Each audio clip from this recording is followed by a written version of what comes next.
Hello and welcome. I'm your host, Wayne Liu. I'm joined by co-host Alex Wong. You are listening to the Hello and Welcome podcast presented by Betway.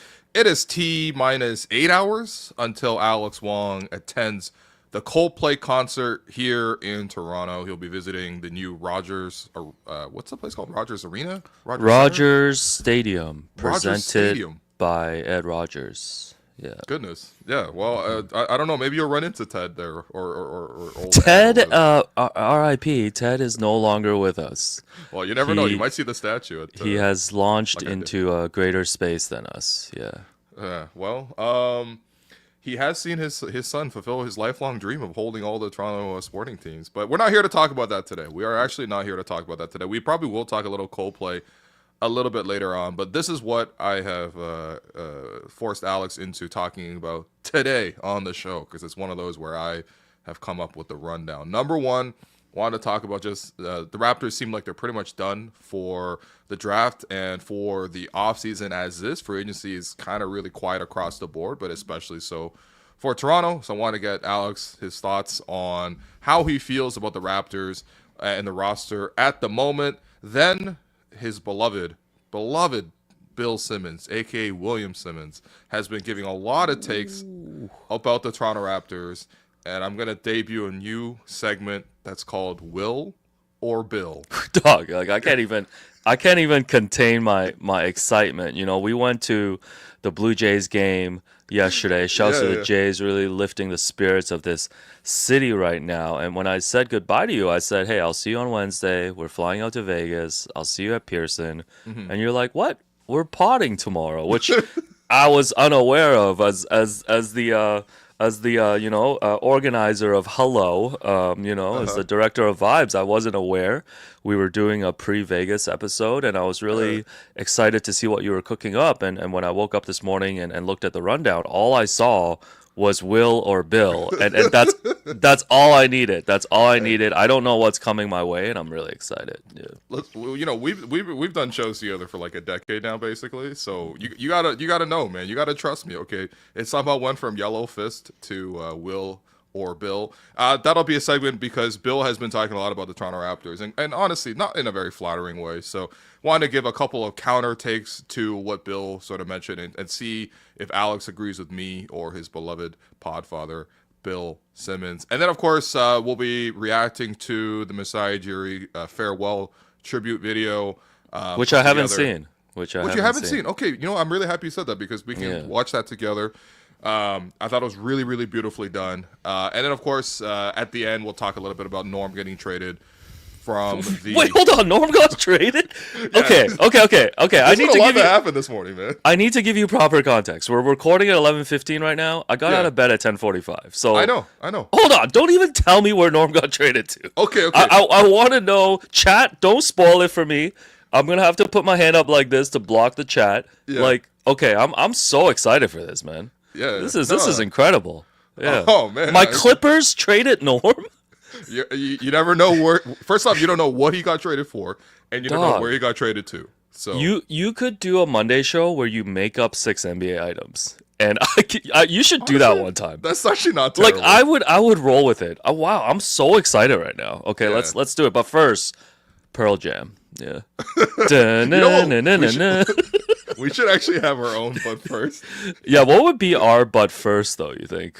Like what would be what's your favorite? What's your favorite band? I think but first Oasis will be kind of incredible to be honest. Okay. You know licensing is looking a little tough on that. Like I think that's at least $50,000 to license 5 seconds. How about Coldplay? No, we have to go more local. Who do you maybe Smiley? But first Smiley. Yeah. Wait, what is that? That's Smiley. That's my mom trying to speak English. We gotta get our friends Bad Not Good. We actually could, but first Bad Not Good will be pretty fire actually. Yo, Chester, if you're listening, man, we're open for business, and by business I mean we have $0 in our music budget. Yeah. Well, we have a lot of shout outs on the show. And I sent you some merch. Anyways, yeah. Anyway, topic number one today. How do you feel about the Toronto Raptors after the draft and free agency? Because there was obviously a lot of rumors heading into the draft about how the Raptors wanted to trade this guy, wanted to trade RJ, wanted to trade IQ, wanted to trade Jakob. Maybe the 9th pick might be getting shopped. They were linked to everyone from Giannis to Kevin Durant to Derek White to, I don't even know. I saw some Malik Monk rumors. Like, you know what I mean? Like the full spectrum of just like what the Raptors could do. Ultimately, the Raptors go into the draft, make no trades in the draft. They take Colin Murray-Boyles with the 9th pick. They take Elijah Martin with the 39th pick. They add an undrafted player in Chucky Hepburn, who they signed to a 2-way contract. Afterwards, in free agency itself, we kind of knew that there wasn't going to be too much excitement. The Raptors get Sandro Kalashvili. Wow, Mamu Goodness, bro. Goodness, man. What happened there? Oh my god! It's like a car. It's like there's just like just completely. These are the sounds. These are the sounds my Honda Civic made before it was launched on fire on the Gardeners. Sandro Kalashvili. There we go. The Raptors signed him. They obviously signed Garrett Temple. They re-signed Garrett. So at that point, the roster kind of is what it is. We maybe see some trades in free agency. I put that in 50-50 at this point, but for the most part, the roster kind of is as is. If we take a look at where the roster was basically a year ago versus where it is now, the difference in the roster basically is that the Raptors add Brandon Ingram, they add Colin Murray-Boyles, Elijah Martin, and Sandro, and they lose Chris Boucher, who, somebody out there, please go sign Chris Boucher. It's been like a week of free agency now. I'm sure there has to be a spot for Chris somewhere. I think he could still be a very productive player, but it's not going to be for the Toronto Raptors. Our roster is full now. How do you feel? Do you feel good? Do you feel good after the draft and the offseason, basically? I feel kind of the exact same as I felt about the Raptors at the end of the season. I think the only thing that would have really shifted how I felt about the Raptors is, like you mentioned, if they had swung a Giannis trade, that of course would have just changed the entire landscape. But once we realized that, Giannis was a coward and just wanted to stay and play with Kyle Kuzma, that wasn't going to be an available route. I don't think the Kevin Durant thing was ever that serious, and it was confirmed through the fact that they wouldn't even include Jakob Poeltl in any trade packages. So I kind of always just look at this free agency starting with them getting Brandon Ingram, right? Like Masai loved talking about the pre-agency, whatever stuff, about getting players early. If anything, I think this puts after this off season and seeing all the deals that were made, I think this puts even more pressure on like the Raptors' top players now, because you look at the contracts and Brandon Ingram is on a $40 million deal, and you look at some of the other contracts that were handed out, it seems like the money is shifting the other way for players of that caliber. And we've had conversations about IQ, about RJ, and even Scotty on a max deal, which you have to give him after his rookie contract. But yeah, I kind of just feel the exact same. I think at the end of the season, it was like, okay, let's get it. Let's see what this looks like when everyone's healthy next year. And I don't think the Raptors made any moves this offseason to really change that outlook at all. Well, okay. One way I think to look at this is, remember we were talking to Bob at Holt Renfrew, our beautiful event that we'll never shut up about at this point, because it was really well done. And one way he generally broke up the idea of building a team to this, right? You have your current team and then you're building your future team. And whenever you're managing the team, you always have to have both in mind, right? And so I'll break it down like this. Do you feel better about the current day team with the Toronto Raptors as compared to a year ago? I don't know. Yeah, man. I just feel like so much of it just hinges on whether these top four guys pan out together. And that's actually fair. It's the whole starting lineup. I mean, I'd throw Jakob in there too, because now he's on a long-term deal as well, with the extension. So, I think we'll talk about it in Will or Bill, but one of the criticisms about the Raptors is that they've just locked in so much money for a team that hasn't delivered any results yet. They're like pre-ordering a playoff team. We basically bought a pre-build. Yeah. They're like, they went to Mark Savell and they're like, yeah, we need a pre-construction condo, and we think that it's going to pay off by 2026. And it is a strange way. It's a strange way to like build a team. Okay. Because usually you see the results first, and then you kind of make those decisions. But the Raptors seem pretty confident that they can lock in this group, and I guess they seem confident that they can zag from this too. Right. if it doesn't work out, which I am a little bit skeptical about based on just the size of the contracts that have been handed out. To be honest, it does. Managing the Raptors does probably feel a little bit like flipping condos in this current day market in Toronto. Like everything's very expensive. You buy it, and then you're hoping to sell it at an even more expensive price down the road. Because I do feel like part of the good part of actually having players on salary is that you actually have players to trade. You know, one thing that came out that was interesting in Michael Grange's reporting, friend of the program, Michael Grange, he had reported that one of the differences, right, and this is not exclusive to this one difference, but one difference between Masai and Bobby in terms of how they wanted to run the team was that when it came time to Pascal's last year and Pascal wanted an extension with the team, Bobby was in favor of giving Pascal an extension, not necessarily so that you have, you just have the roster as is, but that you can control the asset because you'll have Pascal under contract. And then at that point, you can, maybe try to decide when you want to move him and also dictate sort of like, you're under against the clock, basically. Versus Masai was just like, we don't really want to commit to Pascal long term, so let's move him this year at the deadline before we re-sign him to a bigger contract. And obviously that's what happened with Pascal getting moved to Indiana. I think what that illustrates for me is just like, that kind of is Bobby's style of thinking, right? Like it's a little bit more pragmatic in that sense, in the sense of like you have the asset in place. And honestly, when you look at the rest of the roster, the one thing you will have to say is at least the Raptors will have these guys for the next 2 years in the case of RJ and 3/4 years for the cases of Scotty and Jakob and Emmanuel. The question is though, if the idea is that the Raptors are going to make a bunch of trades to try to improve the roster, those players need to demonstrate that they are plus value contracts. To sort of make that happen. And so I think to that end, that's more of a TBD. For me, like the immediate team, I definitely feel a lot better about that as compared to a year ago. Like there's no way that even no matter how much you're high or low on Brandon Ingram, he's definitely doing more for your immediate team than Bruce Brown and Kelly Olynyk were for you. And that's who he got traded for in terms of actual immediate players, right? So in that sense, I'm like, look, the Raptors last year, whether you want to buy it or not, but I think the Raptors themselves buy it.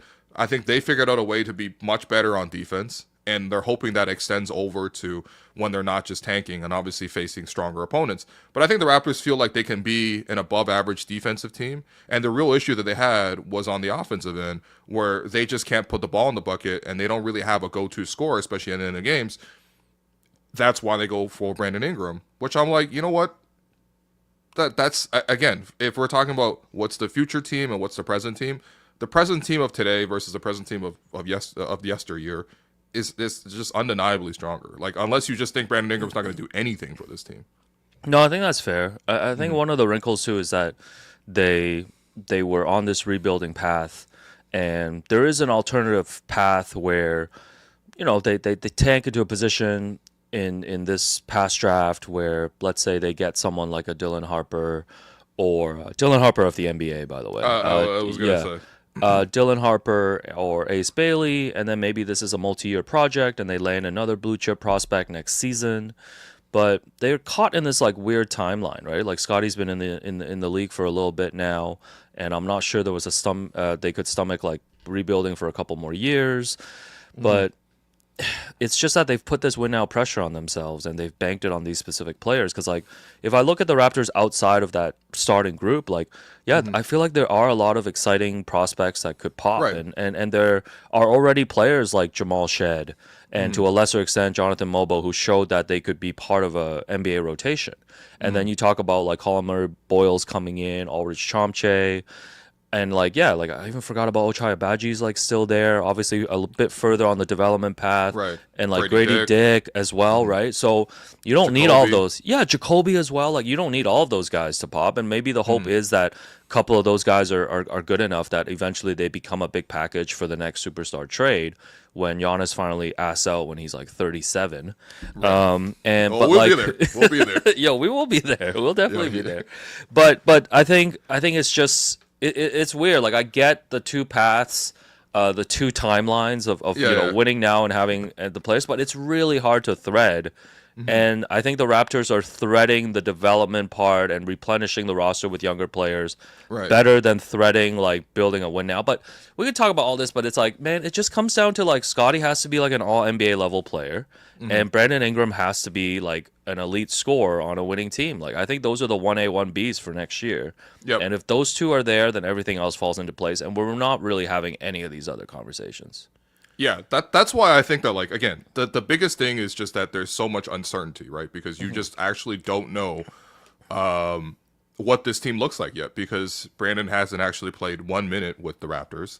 Of course, I think some of that was tanking related. I mean, of course, they wanted to give him more time to heal the ankle, but it was very convenient that they were like, we can trade for a player that doesn't immediately play for us and he'll continue our tank efforts, right? So I think that's concerted. I think he's healthy. He's been practicing and stuff for the Raptors. You know, he's been working out. I don't think there's going to be any issues there. But, like, we actually have to see how it plays together and how it fits. But, again, like, I think for the present team, like, it's better than last year just because of the Ingram trade. And then for the future team, like, I liked what they did in the draft last year. I think a lot of those guys can play. Even a Jameson Battle, who shot 40% as a rookie, like for a guy who just mostly needs to hit some corner threes, I'm pretty happy with what he did. Jamal, you know, if there was anything that was the takeaway from the Bobby thing, I was just like, he brought up Jamal's name several times in terms of just bringing him up as a leader for that next group. You know, I think there's a lot there. I think Jacoby, they definitely liked, you know, there were a lot of good flashes of Jacoby at the end of the year. Grady Dick, there was a lot of great flashes at the start of the year. So I don't mind the fact that the Raptors have like 7 at least like decent to like good prospects at the end of the bench, and then you just have the expensive like roster of today, which again at this point they could either get moved on because, you know, if one of the younger players breaks out, they take their spot and you get younger and cheaper in the process, or the guys who are playing of today, they really gel, they actually start winning together, and all of a sudden all your values sort of go up. So I don't know. Like, I think it was fine. It was a fine draft in offseason. I think that the one all-in move, I agree with you, would have been Giannis. The Raptors obviously didn't really get a chance to do that. No team really got a chance to go all-in for Giannis, except for Milwaukee, who, you know, self-mutilated in an effort to keep Giannis. they Sandro Mama Shufili their roster, man. Oh, man, that was tough, man. Actually, Sandro used to be on that roster. But, like... So aside from that, I'm happy they didn't go all in for KD. I just don't think that this would have been the team for him. I'm happy that they didn't pay some exorbitant price for Derek White as well. Like, I mean, again, he would have been a nice fit for this current roster, but unless, you know, Scotty does hit that all NBA level and Brandon Ingram hits that, like, you know, 1A, 1B level scoring, there's no point in bringing in Derek White. Derek White's the piece you bring in once you have Jason Tatum and Jaylen Brown. And we're in the process of figuring out if the Raptors have one of those two guys on their roster. And if they don't, then there's no point in investing further in the current core. And you do have a future core to pivot to. So, again, for me, like, I just feel like it was a very sensible offseason and draft. Like, literally there was no big moves or no trades at all. But I actually feel kind of okay with it. And, if you know. Yeah, and I think big picture, too, this will be the most excitement, I think, for just Raptors fans going into a season in a couple years. Like, I probably have to. Well, are they actually going to try to win next year? Because I think first and foremost, like, it was pretty off-putting to a lot of season ticket holders that you and I both talked to. Yeah, that you're being asked to pay full price to see the Raptors actively lose. Well, I mean, they have to. I think they have to. They have to try to win. I don't think there's another available path for them. So yeah, we'll see. I can't believe Norm got traded, man. Yeah, man. Norm got traded. Don't tell me. Don't tell me. Yeah. You know what? I think there's even extra pieces that are happening. Can I guess? Okay, when we get to the segment, can I guess 5 teams and trade scenarios? Okay. Absolutely. Let's do that. This is so fun. Okay. Speaking of so fun, it's time for the Will or Bill segment. Woo! All right. So to set this up, the 2 podcasters that Alex Wong listens to the most, are William Liu, and William Simmons. Okay, aka Bill Simmons.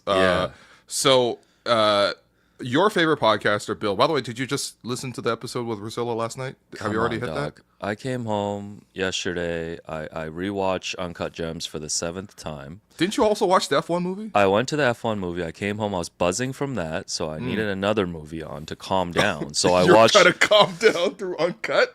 Also, by the way, I didn't realize that Uncut Gems opens with a colonoscopy scene. Yeah. I did not clock that. So the movie gets even better now. Twinsies. Yeah, Twinsies is crazy. I watched that, and then at 3 in the morning, as I was laying in bed, just sorting through my life, I put on Bill. Of course, I put on Bill. Oh man, because Bill and Priscilla go on for like an hour 40 like us. So yeah, no, I love that.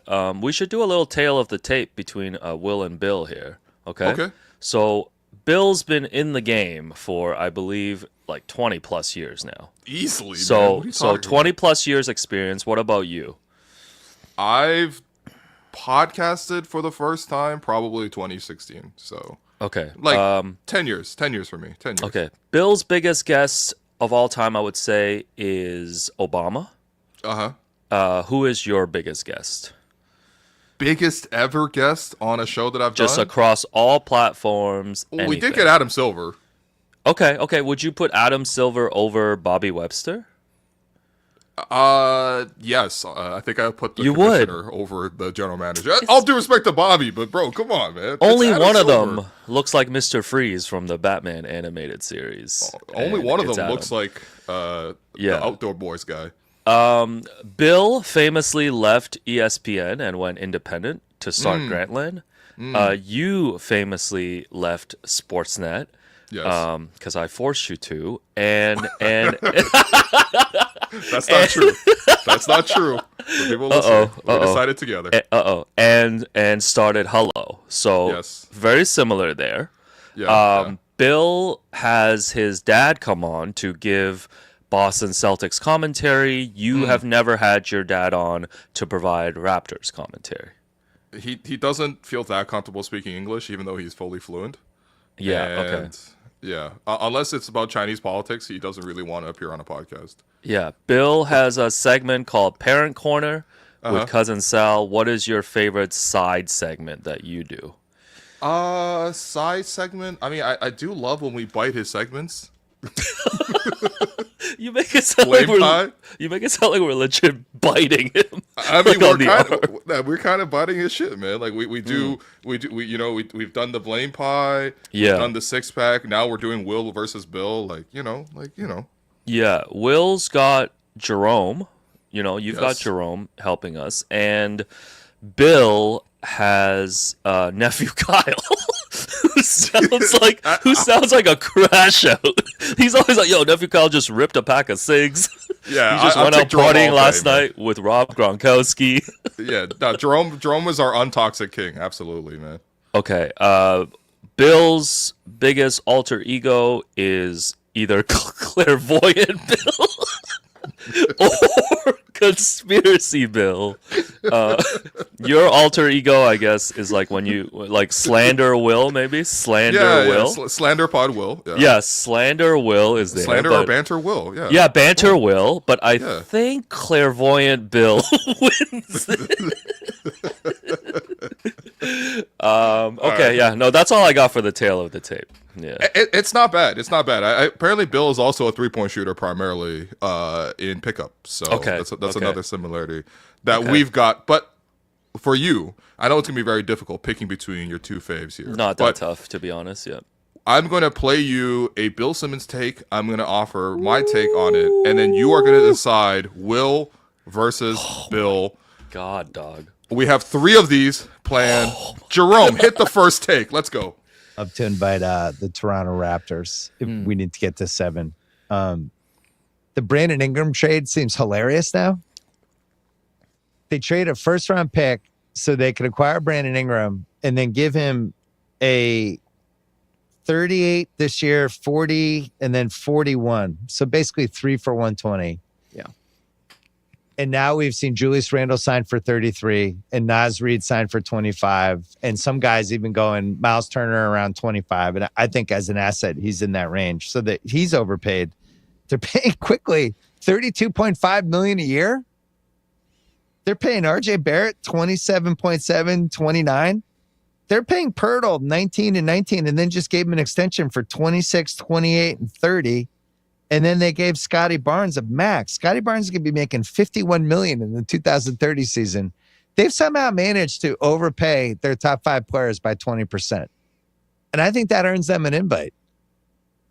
So, for the context, he was building a classic Bill segment, which is the atrocious GM summit. Oh, which classic. He used to do this like 20 years ago, basically. On page 2. Oh, yeah, he would create like fake dialogue between like Isaiah Thomas and like whoever, you know what I mean? Yeah, Ernie Grunfeld. A lot of the Wizards. Rob Babcock, rest in peace, made it in there too. Yeah. There you go. I mean, he deserved to, quite frankly. Yeah. So, he invited the Toronto Raptors and their recent management crew to this atrocious GM summit.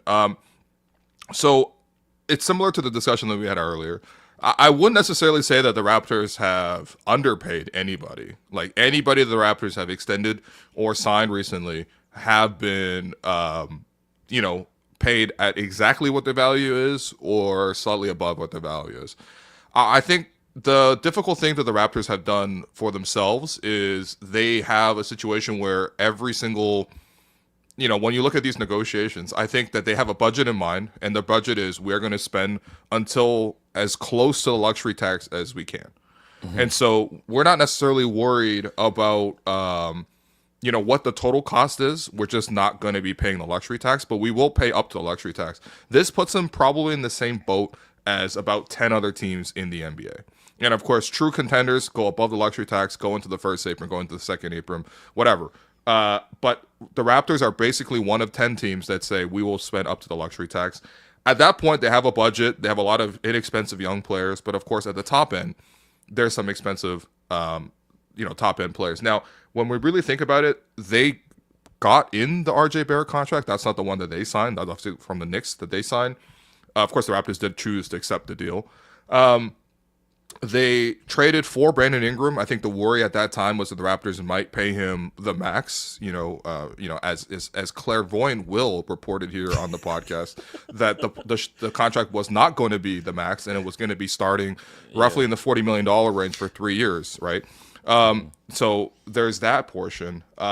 Jakob, right now, I'd say he's underpaid for sure at $20 million per year right now for what he does. But of course, in the future value, he'll be paid more according to his contract. The Scotty Barnes contract, look, you're coming off of not only did he win Rookie of the Year and also make an All-Star appearance by year 3, which is at the end of year 3, which is when they extended him. But also, at the same time, you've just pivoted your whole entire franchise to rebuilding around Scotty Barnes. So there's no way in hell you're going to sign him to anything other than the max. Like, you actually have not given yourself any leverage possible. And then maybe the one, and not maybe, I actually agree with him on this one, but the one that I'm like, okay, this one actually is definitely an overpay is just the Emmanuel Quickley contract. Again, the Raptors traded for Emmanuel Quickley, but of course at that time he was on his rookie scale contract. I believe at the time the Knicks were trying to give him $20 million a year. IQ was like, I think I can get more than that. He was right. That's what led to him getting moved in the first place. I think at that time there were several suitors for IQ at the time when he became available for trade. There were a lot of teams at that time looking for a point guard.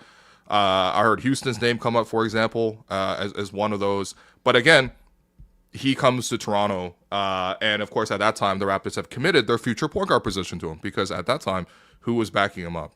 It was, Malachi Flynn was going the other way in the trade. Dennis Schroeder, he wasn't going to be here long term. Raptors had no, point guards in the pipeline beyond that. And so they kind of committed themselves to IQ long term just by making that trade alone. Now, granted, I don't know who they were negotiating against because they did give him $32 million a year.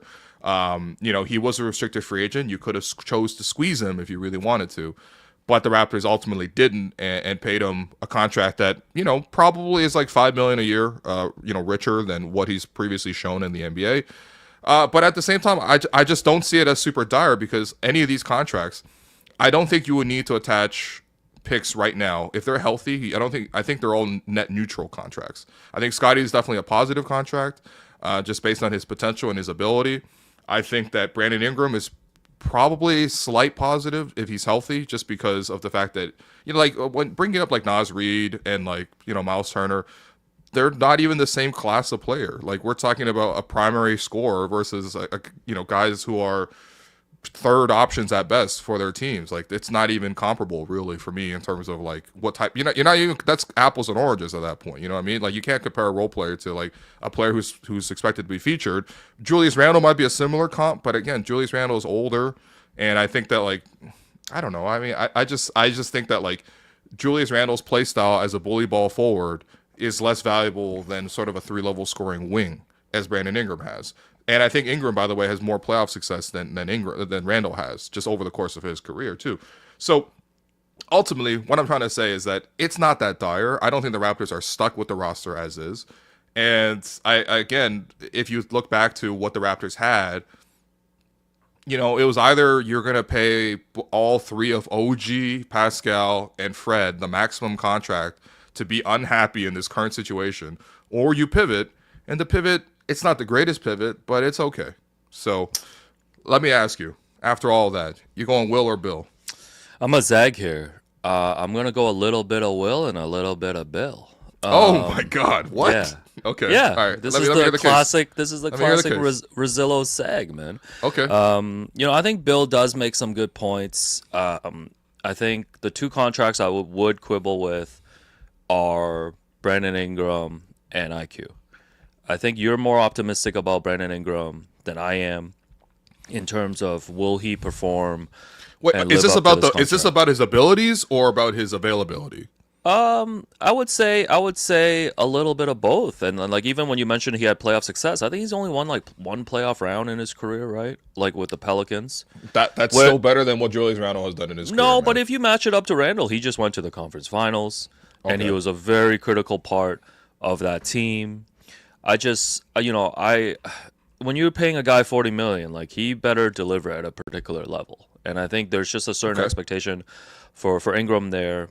IQ, for all the reasons that you mentioned. I think I'm also a little bit lukewarm on whether that contract will be good or not. Scotty, I'm almost like, this is just how you do business in the NBA. Like, you have a rookie of the year. They had no other option. They literally had no other option. They pivoted the whole rebuild towards him. You can't not commit him. Yeah. Exactly. So there's not really an argument there.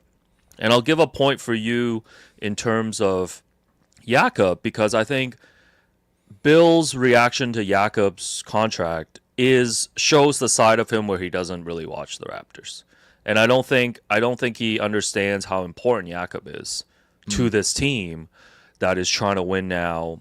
And I think he's simply looking at Jakob as just a number and like comparing him to other centers in the league, whereas people like us are more informed about the Raptors know Jakob's value to this particular team. Right. And then with RJ, I'm kind of, I think that's just a TBD, because like they're going to make a decision on him. And it does seem like there is going to be a trade. So I agree with Bill for a couple of things, and I agree with Will on a couple of things. So I'm going B Will here. Okay, let's score it half and half right now. 0.5, 0.5. Yeah, exactly, yeah. Let's go to take two. Toronto took Colin Murray-Boyles, leading Kendrick Perkins. I didn't know which telecast to watch. It was like, do I take this samurai sword and jam it into my temple, or do I take this chainsaw and saw my leg off? I couldn't figure it out. They took Colin Murray-Boyles, and Perk said they have the pieces in their top 6 team in the East. And at that point, I started looking for a third ESPN channel, but there were only 2 covering the draft. There wasn't a third one, at least one that I couldn't find. Yo, love this guy, man. But I didn't mind that pick. Yo, first of all, like, the fact that Bill just keeps shitting on ESPN. It's amazing, man. Even though he's already left it's been like over a decade. It's actually been 10 years, man. No, it's incredible. This man just said I looked for a third ESPN channel, but there was only 2. No one will ever do it like the Podfather, man. This guy was trying to watch ESPN Ocho, man. So for context, this was a Bill Simmons, Kendrick Perkins beef that broke out a little bit. This legit spawned into a beef. Yeah, because Perk was saying that the Raps are a top 6 team, and of course we just heard Bill react to it, and then Perk recorded a video from his 2001 Sentra and said that hey, you're not one to talk, man. And said that he's like, exclusive road tripping pod with Yeah. Ali LaForce coming on Sunday. Hey, shouts to And Ali. then Perk pulled a couple receipts too, because Bills had some wild takes about the WNBA. Oh my God, man. From back in the day, and yeah, that's the context of it. Yeah, so Yeah. Well, okay, so I guess the whole idea of this is that he's just absolutely scoffing at the Raptors' idea that they could be the 6th seed this year. And again, I think "could" is like the word here, right? Because no one's saying they're absolutely gonna be the 6th seed. yeah, we the could, baby. Wow, man. We the could. Ooh. Oh no, how far are we fallen? But at the same time, if the Raptors are, especially the main guys, are healthy, and I'm looking at Scotty, I'm looking at Brandon, and I'm looking at Jakob as the 3 main guys I'm looking at. Those 3 guys are healthy. You're getting good years out of RJ, who has been nothing but good for the Toronto Raptors since being moved here. IQ, a healthy year for him would be great, because last year he dealt with so many small injuries that kept him out, and it really compounded and broke down the Raptors season at the start. Over the course of his career, IQ's actually been a pretty healthy player. Like, this is the 1 year he actually dealt with injuries. So I think that, if we're getting a healthy year out of this group, is it that unreasonable to say the Raptors can be the 6th seed? You know what I mean? Like, by the way, everyone knows this, but the East is not particularly strong, just in general, right? Like, I think, look, the difficult part is saying that the Raptors will jump up to becoming the 6th seed, because the previous 2 seasons, they won 25 games, and then they won 30 games this past year. But of course, as people know, the Raptors have been actively pivoting and tanking for the last 2 years, right? I would say that it was more of a pivot in 2023, 2024, and then this past year, it was actively a tank. Like, it's confirmed. Like, I don't know how else to say this without snitching, but we have it. Like, it's a tank. It's on record. It's a tank. Okay, so like, they did obviously limit their own availability of their best players. Towards losing more games. I think if you let last season play out without trying to tank, I think the Raptors probably make it to like 36-ish wins, and that's again without Brandon Ingram on the team, right? And so I think that with a fully devastated Eastern Conference with several stars that are pivoting, the Celtics, for example, clearly they want to take next year off. The Indiana Pacers, they're going to be dropping off a lot without their superstar in Tyrese Halliburton. Milwaukee Bucks, what they did. I mean, honestly, the Bucks, whatever. I think the Bucks will still be a better team than the Raptors simply because of Giannis. But, like the 6th seed. I'm not so sure. Yeah. Okay, well, there you go. Sure about that one. Yeah. The 6th seed last year was the Detroit Pistons, and they won 44 games. Yeah, I think the Pistons are a good team to bring up. Is it out of reach to say the Raptors could win 44 games if they got healthy? Like, no, I think that's a no, man. I think if I'm looking at the Raptors right now, I think the upside, the high end for them next season would be like a 45-ish win team. Like okay, a 45 win team. I think it would be a Pistons type of path. Okay. Where last season you had Kay Cunningham making a bit of a leap. A couple of younger players around them really popping off, and then you're getting some surprise contributions from like a Malik Beasley, who was playing for his barber. Oh, yo, Malik Beasley. This guy was Tiki Barber. Oh man, he was about to catch thunder and lightning. But he was legit. He was legit Adam Sandler betting on his own jump balls, man. Sidebar here. This is why, if people remember, Malik Beasley got into a little scuffle with Giannis at the end of the regular season. It's probably because he needed to hit that 3 that Giannis blocked. He probably had a 75-game parlay riding on that. And he's like, this is not funny, bro. Yo, no wonder he had a career year, man. He was more motivated than anybody. Yeah, but I think the Pistons model would be if you're optimistic about the Raptors. It's like Scotty Barnes is the featured player on a rising team. Okay. You've got a great supporting cast there in the starting lineup. Yeah. And then you've got a couple players, maybe Grady Dick is our Malik Beasley. Coming off the bench, giving us some instant offense. You got I guess Jamal Shed is our, I don't know, Jaden Ivey. It's like Dennis Schroeder. Yeah, like Dennis Schroeder. And then you end up with 45 wins. You're competing to be a top 6 team. You're fighting to stay out of the play-in. Mm-hmm. I can see that happening. But then on the flip side, I can also see this, maybe not working. Yeah. A couple of the starters have down years. We deal with injuries again. You don't really get a lot of leaps from the young players. And you end up with 36 wins. I think the range for the Raptors is probably between like 35 to 45 wins next season, and that's a pretty big range of whether you might finish 6th or you might finish like 11th even. I don't know. So yeah, I don't see top 6 being out of the realm of possibility for this team. It's not out of the realm of possibility. I think that like it's probably the higher end of sort of the outcomes of what's realistic for the Raptors. I would say that I probably put them in the play-in race, probably in that 7 to 8 range. But again, like for example, the 6 seed Pistons, right?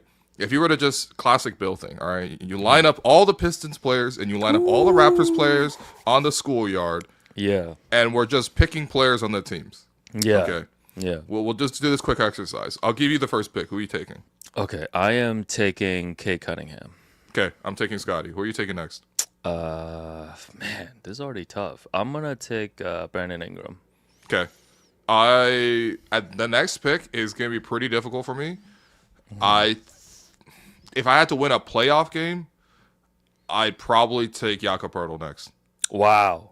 Yeah. This is why he was not included for KD. I'm gonna take. Who's their big man that was really good in the playoffs? Jalen Duren? Yeah, give me Jalen Duren.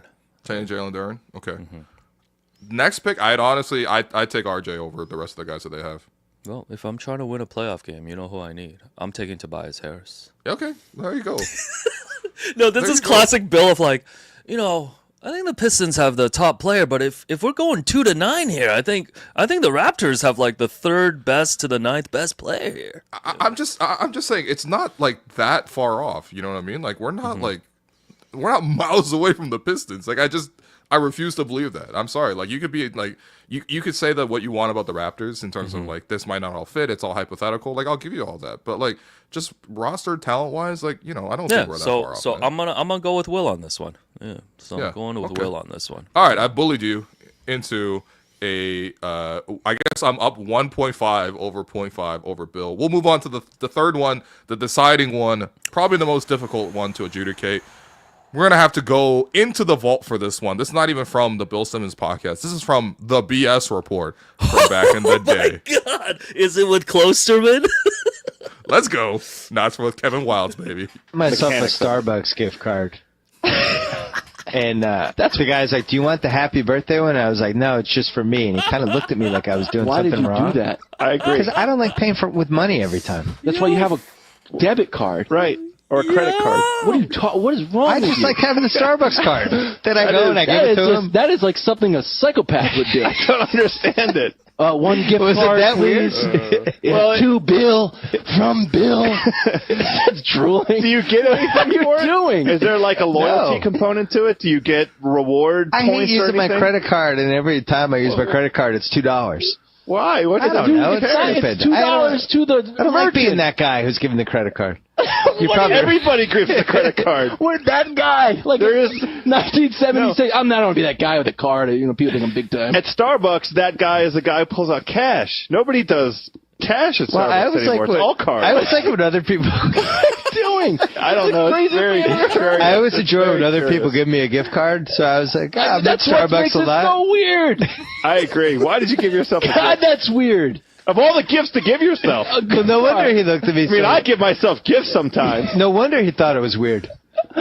Of course, I didn't think it was weird when I did it. When you went home and you put it on the table, you left, come back. Oh, you know what? Oh, what's this? Yo, Okay, this that's a is- classic clip. This is like 2010 in range. This is such a real life zag from Bill. I think Bill and I have a lot in common in terms of just like, I'm a big fan of gift cards for other You people. love gift cards, yeah. gift cards for other people. Although I did find a new hack this past Christmas. Oh, okay. For those out there who are looking for gift ideas, Louis Vuitton has these really cool travel guides that you can buy for $50, and they're very well packaged. They've got like all the notable cities and countries from around the world. So I basically just bought one of those for a lot of my close friends. I've seen a lot of IG stories of people Yeah. being like, "Yo, I got an LV box from Alex," and it's a book. It's a classic. I hope you're hungry for nothing gift. But hope you're buying a hungry for gift card, travel. buying a gift card for yourself is diabolical, man. Like what? What does that even mean? Yeah, just like the guys are saying, like, why don't you just pull up with a debit card? Like unless you're trying to hide something from Mrs. Sports Guy here. Like I don't understand the concept. I don't understand the concept of gift carding yourself here. Yeah. Jerome, can you please chime in on this? I mean, Have you heard this take before? No, it's the first time I've heard this take. I also was curious about when exactly the take came out because it was like 2009, 2008 range. Right. So, I mean, isn't that essentially how all purchasing exists now in like a Starbucks? That everything is put on a Starbucks card, but not a gift card? Like, isn't that a Presto card? Isn't that a thing that people use now to budget their money? Oh, Zach. Oh, you're saying this was clairvoyant Bill. Yeah, This Bill might be a bit of a clairvoyant move. So you're telling me he invented I don't know that he Presto cards, but I don't know that for he Starbucks. intended it this way, but there is something that kind of makes sense of the idea of like budgeting your money for a specific regular purchase. I like that because you're putting kind of a limit on yourself in terms of here's a gift and you card. can track it. Yeah. But okay, the issue I like is that. I like there that. is inherently inefficiency, right? Because what if you get down to like you have $1.50 left on your card? What are you gonna do with that $1.50? There's nothing at Starbucks that's $1.50. You would just, that's what people do. They tall refill, pike? or you pay the difference on a credit card, or do anything of that sort. Like that's. So you're gonna be the asshole in line, being like, "Yo, I gotta split this tall pike between my gift card and my credit card." Oh, Bill definitely is the asshole. I'm in sure. line. I'm sure he's done that. Yeah. I have no Totally doubt. is. I have no doubt. Bill has like asshole in line tendencies. I will say, considering that it's 2009, it's especially an asshole move because I swear, for the longest time going to the U.S., like they just didn't have tap. So what we're talking here is that that's there is right. going to be Yeah. like plugging in your PIN a second time, or even worse, like having to sign a card after you already paid on a gift card on top of it. Like it's a highly inefficient way. Yeah, I really appreciate too that we've progressed to the point where you can just use apps to like pre-order your stuff at all these Right. places instead of like having to take a risk of going in line. Like every time I go to Tim Hortons in the morning, like I just see all the construction workers like waiting. Are like, you for eating their Tim Hortons stuff. right now? Yeah, I have a hash brown here. Yeah. There you go. We gotta get That a I- sponsorship, man. that I forgot Please to hit us up. eat. But like like I think Bill, man, this is a tough one because Jerome does make some good points. Yeah. So here's the thing: if you have to judge it in a vacuum, we have to assume that Bill has none of this in mind. No, Like- Bill just said that he likes getting gift cards, and so he bought himself a gift card. Yeah. So like you have to kind of But operate on that. he might have been premise alone. accidentally right about this. He might be accidentally right, but that's different yeah. from like I being will on his side say- about it. Yeah. I will say, like, I do find gift cards in general to be like really pretty. So like when I'm in Starbucks, What? like if you're traveling and you go to a Starbucks in like Chicago, they have like a design, like it's got the bean This on guy it, wants the bean for beans? or like a deep dish pizza on it or something. And I've gone to these places and asked Wasn't asked expecting this. the barista if I could just have like a empty gift card just as a bookmark, like as a collection. What? No, I've done Yo, this might be more wild than Bill's. No, gift card idea. I'm so sorry, man. I think I'm leaning Bill here unless Oh, my goodness. unless Will, you can make a case here. I'll give you Okay. kind of like a last I wanna hear last Will's take. Okay. let's go to the last chance saloon here and give Will one more chance. Yeah. Last thing. Why do I want to carry more cards in my wallet, man? Cuz it's swag, man. You pull No. out your wallet. No, Yeah. you this is the thing. If you've been around Alex and he's actually going to pay for the meal for once, he's going to pull out his gigantic wallet and it has like I would honestly estimate like at least 15 cards in it. What is he, George Costanza? Yeah. No, like Okay. he's Here, got hold like on. a fat Keep talking. wallet. Keep Yeah, talking. Go get your big wallet. But like Yeah. for me, like I have one of those slim wallets that's like basically it's like smaller than Yeah, my I'm phone. in the same boat. I'm anti multiple cards. That's for why I don't sure. want to carry multiple cards. So like I feel like just adding an look how big this wallet is, bro. No. Is that Bottega Veneta? Turn it on the side. I would need to see the thickness. But Bottega. Look at that. Bottega Veneta. I don't use this anymore though. This Right. was a gorgeous gift Yeah. from my ex-wife. Oh, okay. And similar to the relationship, it's torn apart at the seams at the moment here. Goodness, Natalie and Bruglia. But oh no! I'm all out of faith. But I've recently switched to just like kind of like a Okay. way slimmer Right. situation here. So I'm gonna. That's that wallet on Ozempic. But are you are you carrying any gift cards in that wallet right now? So hold on, I'm gonna pull out all my cards right now, and we're gonna How read many cards every. you got in there, bro? This guy got a deck box. Wait, Yu-Gi-Oh before you start style. pulling out your cards, I just want to warn you at the threat of fraud. So Yes, just I will not be that was it. revealing. I will not. Okay, so let's see. First one, Talk us through them. Yeah. Zon's Barbecue at First Markham Place. Again, I like to grab these to use as bookmarks. Is it even pronounced like that, Will? Wouldn't that be like Jong? Yeah, can you please put it closer so I can read it? ZHONG. It's That's Zhong's. Yeah, Zhong. Yeah, like Oh, Zhong's Zhongguo, bar. like Yeah. like China, Yeah. like yeah. Number 2, Master Pot card. This is a clay pot rice place in on Look at all these Spadina. unsponsored Wait, plugs. you Yeah. just have the business cards for restaurants in your yeah. wallet at all That is times? the thing my dad actually collects quite So a I'm bit of. I'm moving these now to like my desk because I'm gonna use them as bookmarks. Next up, my Visa, which I will not show. Sure, Sure, yeah. yeah. Okay, credit card, yeah. Next up, I believe this is the Montreal subway, Oh, Okay. Yeah. which Yeah, again, yeah, yeah. I Pretty. need, That's I really need pretty. to I need to remove.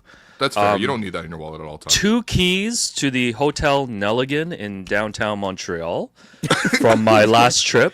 Which Oh, one you have just a returned Nelligan? your keys, man. Only one was necessary. She didn't accept the invite. Oh, Okay. Opus.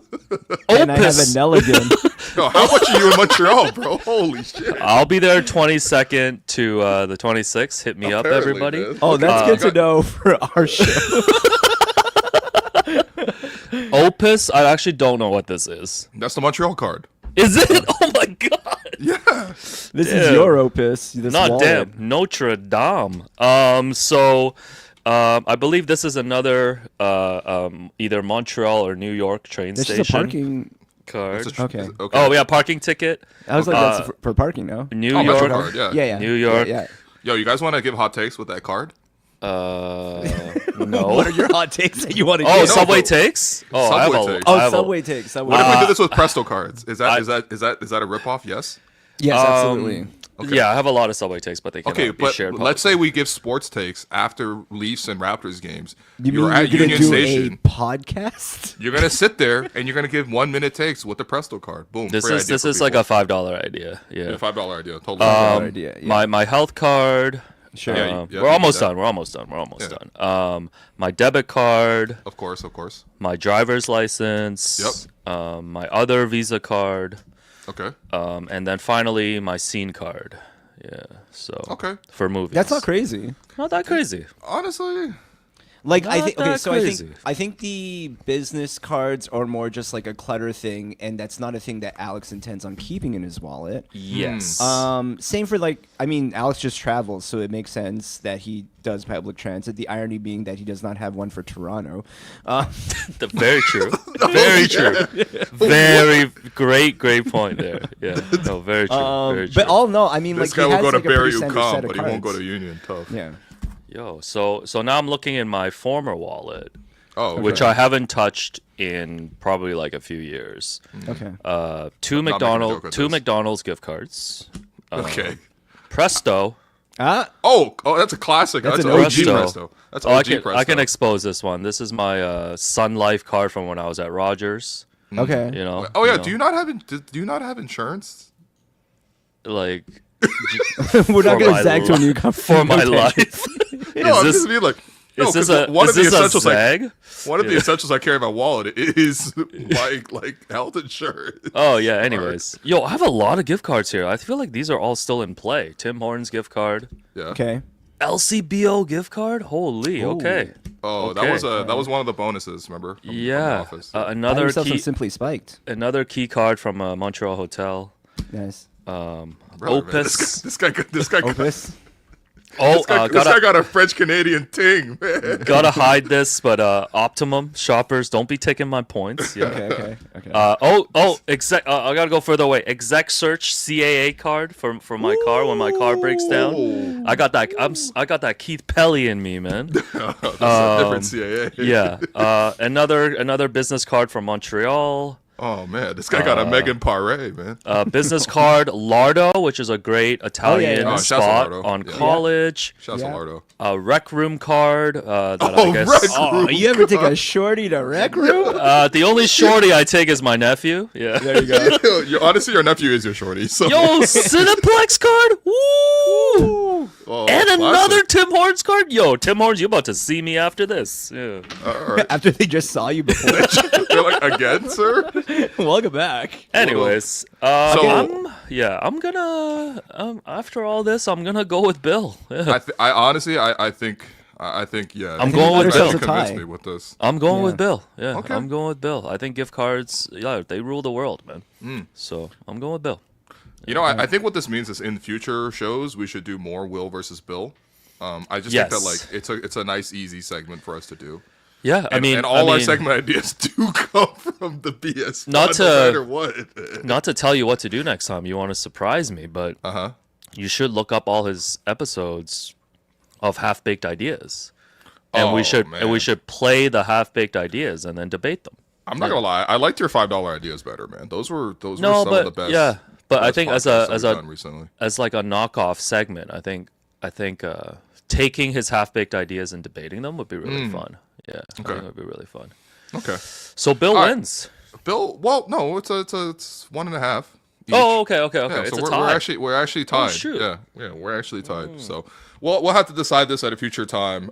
We're actually going to take a quick break. We're going to bring you a message from one of our beloved sponsors, and then when we come back, we'll finally get to the Norman Powell trade that was made. Alex Wong can't wait to figure out where Norm will be next. What's going on, everybody? The Hello and Welcome crew is officially headed to Las Vegas Summer League this week. What this means for the show is as follows. Officially, on the record, we're really excited to bring you the latest in the next generation of the Toronto Raptors and also other young NBA stars from across the league. But of course, unofficially, this being Vegas and all, we are really looking forward to crashing a few exclusive NBA parties, rubbing shoulders with some of your favorite media personalities, and of course, catching up with all our dear friends from across the league. And when it comes time to be reaching for a beverage, you know we'll be asking for a Simply Spiked for us and the whole crew. And here's the thing. The fine folks at Simply Spiked have been really kind to send us cases to try of their new beverages. And let me tell you from firsthand experience, these are very crushable drinks. The limeade flavor is a very refreshing take on the original. The blackberry flavor has a nice tart twist. And of course, the cherry one, you already know that's the bomb. At 5% alcohol and made with real fruit juices, they're perfect to bring to any summertime outing, whether that's rubbing shoulders with NBA people or just having a nice little picnic in the park.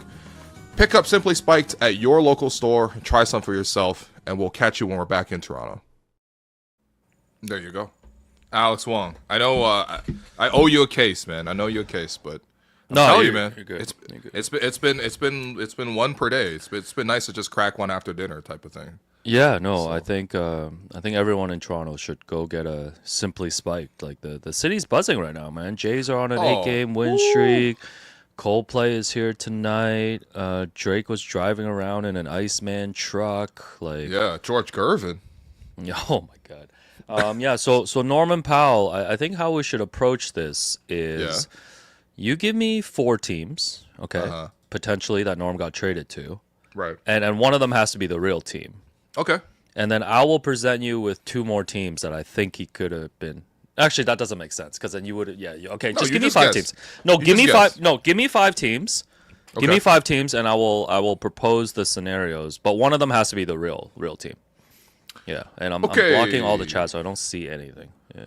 All right. So Give me 5 teams. team number 1, Norman Powell got traded to the Chicago Bulls for Patrick Williams and a can see future that. first-round pick. I can see that the Bulls are. I don't know what they're doing. But how much money does Norm have left on his contract? Like $20 million. So it's like 20 for $18 million, basically. Okay.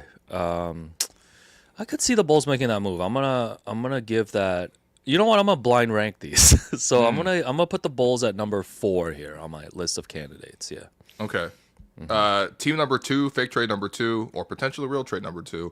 Norman Powell gets traded to the Brooklyn Nets for Terrence Mann. Terrence Mann had just been flipped over to Brooklyn. Terrence Mann goes back to the Clippers. T-Man goes back to the Clips. No Norm way. goes to the Brooklyn Nets. He's now officially the league leader in scoring average. He'll be taking 30 shots a game for the Brooklyn Nets. The Nets, it's so funny because the Nets with Cam Thomas and Michael Porter Jr., this is the first time ever it's like there's only one ball, but also for a team that's going to win 9 games. Because usually it's like, oh man, Bosh, Wade, LeBron, there's only one ball. But now it's like Porter, Thomas, Ben Seraph. There's only one ball. I'm putting this number 5. There's no way this is a real trade. Yeah. Okay. Next trade. Norman Powell is traded to the Sacramento Kings for Malik Monk. Straight up challenge trade. This feels like the one. This feels like the one because Clippers get Malik Monk. They're making a bet that this is an upgrade. Yeah. And I mean, who knows what the Kings are doing.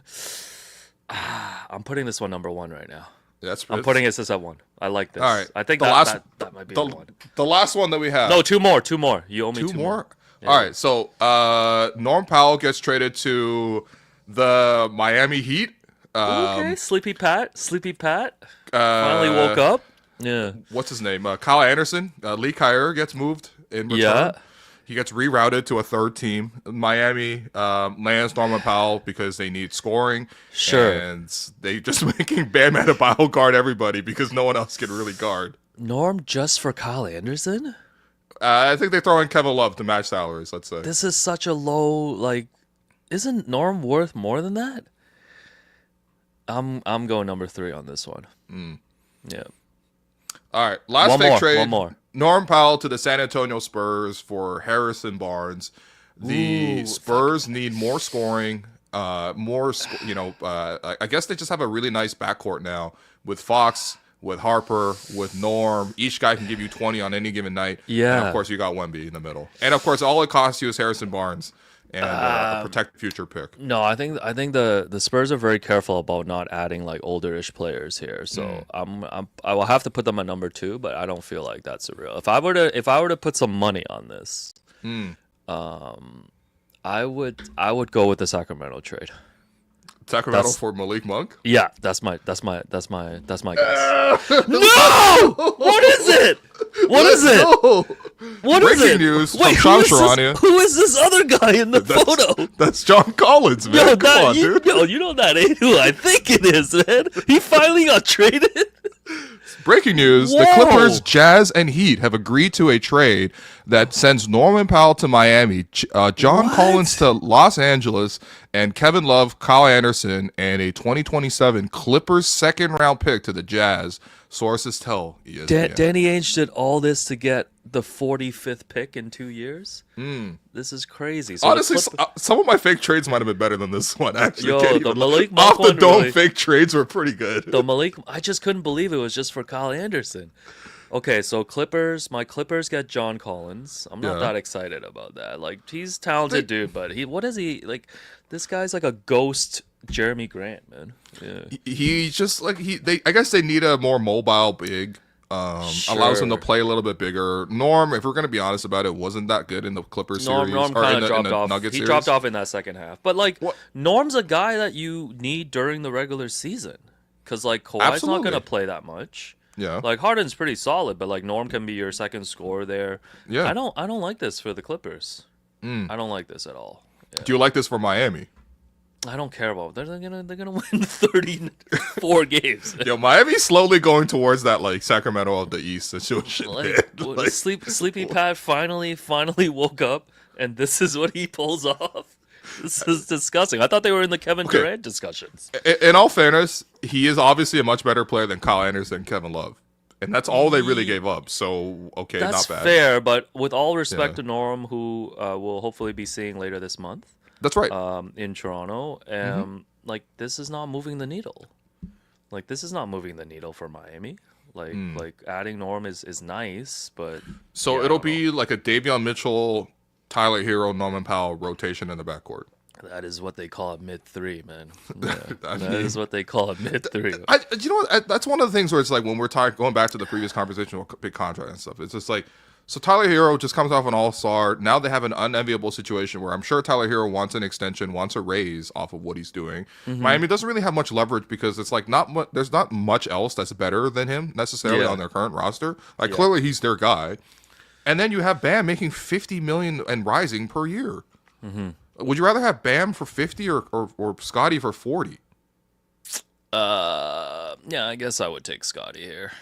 Yeah, I mean, Scotty. Honestly, I would rather. I think value wise, I think Scotty at 40 is a better value than Bam at 50. No, because like, what did Bam average in the playoffs? It was like, okay, you know what, Jimmy's not around anymore. Bam's got to score more for you, man. Like, well, I mean, I've never been a huge fan of Bam, and I think we saw him amazing defender, like super talented player, NBA defender, absolutely. But I think we saw him on that final stage against Denver, and granted, like who can really guard Jokic, but yeah, like that was a tough matchup, and it's like who is Bam to me at the highest level?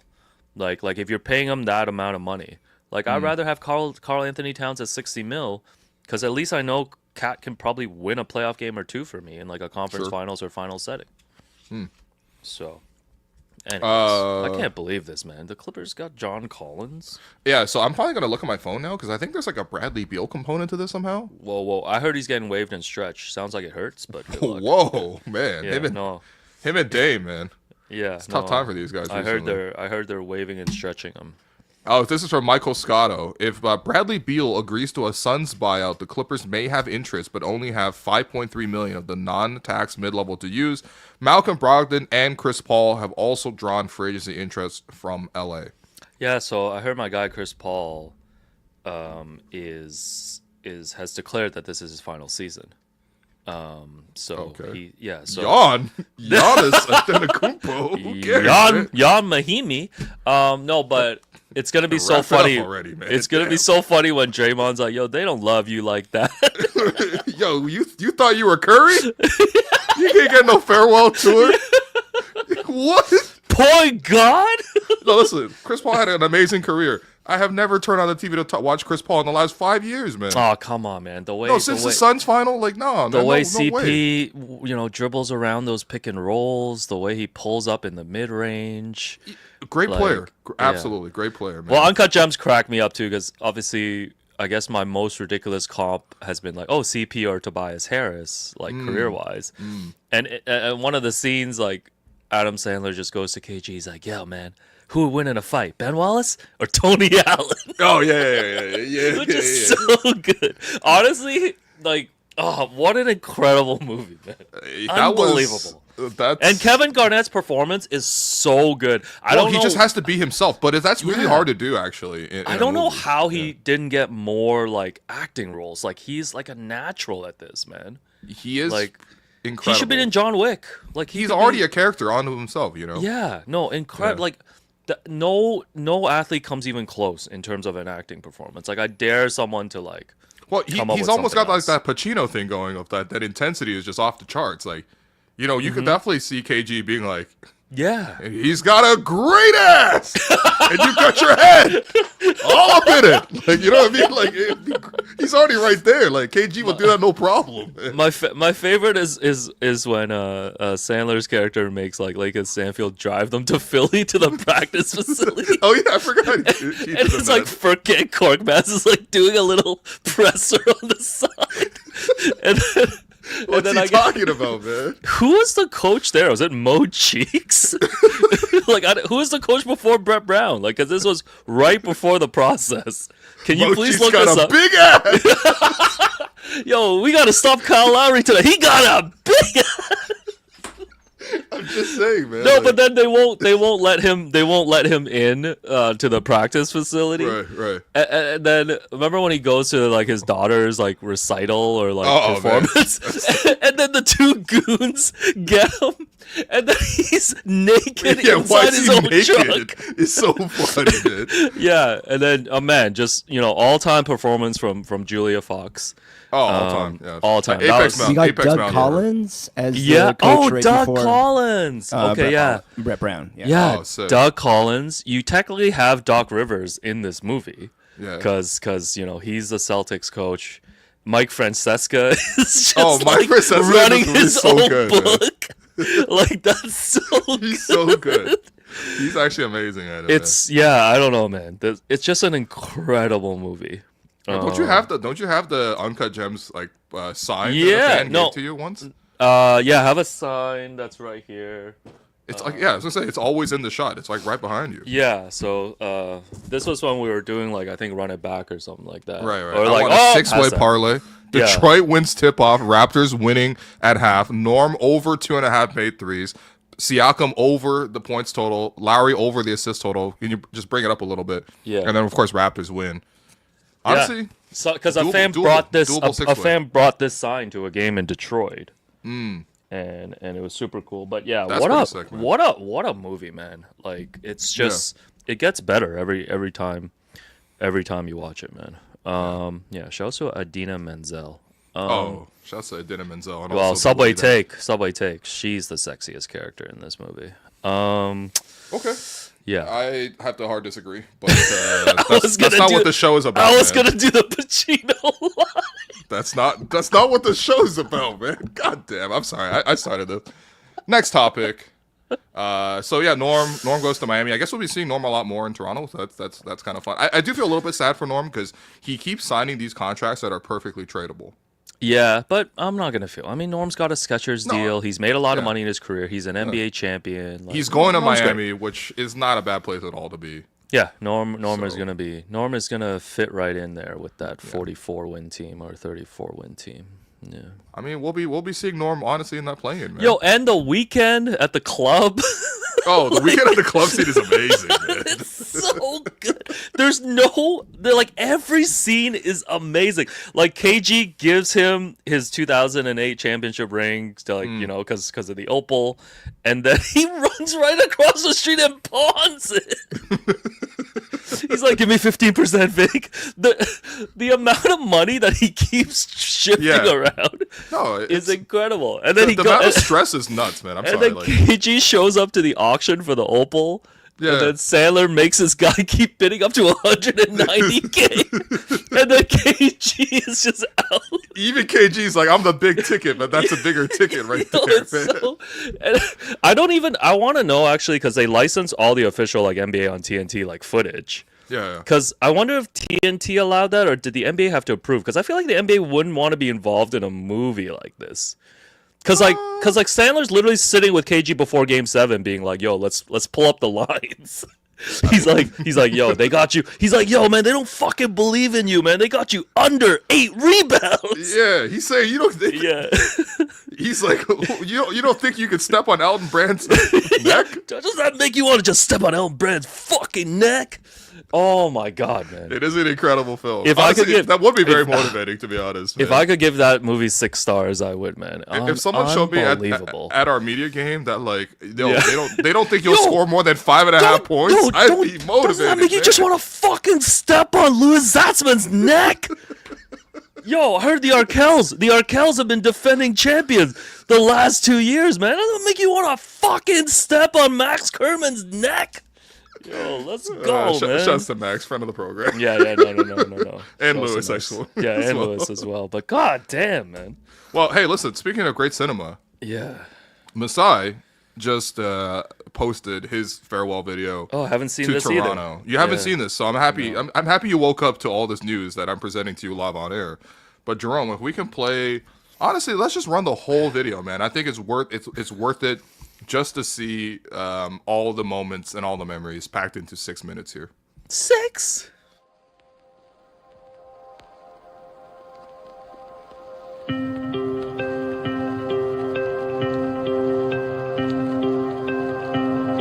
Toronto, Canada, I love you. The country that welcomed me. The city that became home. This bond we share will last forever. As I look back at more than a decade of heartfelt moments, I'm overwhelmed with gratitude for my family, our incredible players, the dedicated staff, and the Raptor fans. Now a new chapter begins. But your love will always be with me. Basketball brought me here, but beyond this beautiful game, we're always connected. And for that, I am so thankful. Through it all, one thing remains certain. Good people always surround us. Brilliant colleagues, lifelong friends, vibrant neighborhoods and communities, and of course, our incredible Raptors team. You made this big city feel like home, because it is home to my family. In Toronto, where our first child was born. Hi, I know, hi. It's the only home all of my children have known. Their friends and community have helped shape them into who they are, and they'll have a lasting impact on who they will all become. My wife Ramito has built roots here that will last a lifetime. Our connections with the city and its many communities are unbreakable. I'm overwhelmed. I can't. I don't even know where to start. I don't have anything written, guys. I'm going to speak straight from my heart. I'm home. I came home, and when I came back in 2013, it felt like it was meant to be. A different role, new energy around us, a chance to shift the culture. it's time to win. It's time to do it. It's time to go out there and fight and play and fight for each other. A chance to win. And win is what we did. What we all did. Through the storms, we held on. When disbelief and doubt rained on us, the same downpour nourished the grounds we rose from. Day ones, 1995 till now, the Toronto Raptors. We, the North, ascended together.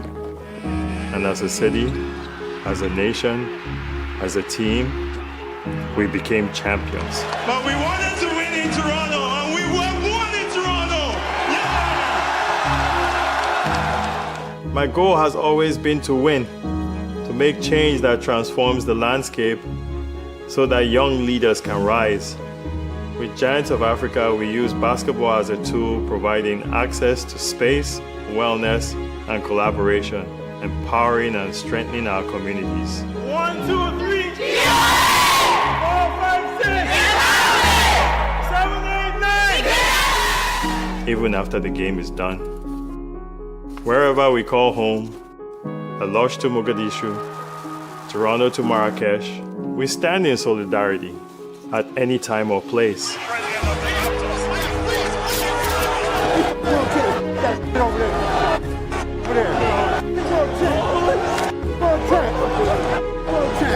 Through tragedies, through lockdowns and protests, and we begin to understand the value of humanity, of seeing each other, one people, without bias or judgment. My perspective has evolved and my mindset has grown. New directions and new challenges await. Voices must be heard, stories must be told, journeys of resilience, of triumph, of truth. Let us document the power of human experience for the whole world to see. The strength of women, barriers breaking. I'm proud that our Raptor staff reflected the talents of every woman, ones who should always be recognized. I'll be right here when our Toronto Temple makes history in the WNBA, continuing my commitment to the game of basketball across the globe, wherever it takes me. My dreams of a second championships are alive and well, and that pursuit will surely carry on as my next chapter begins. To the Raptors family, to our fans, every single player that's worn the uniform with passion and pride, I love you and I thank you. This team has reached the summit once before. With strong leadership in place, the Raptors will continue to climb that mountain back to an NBA title. You'll win again in Toronto.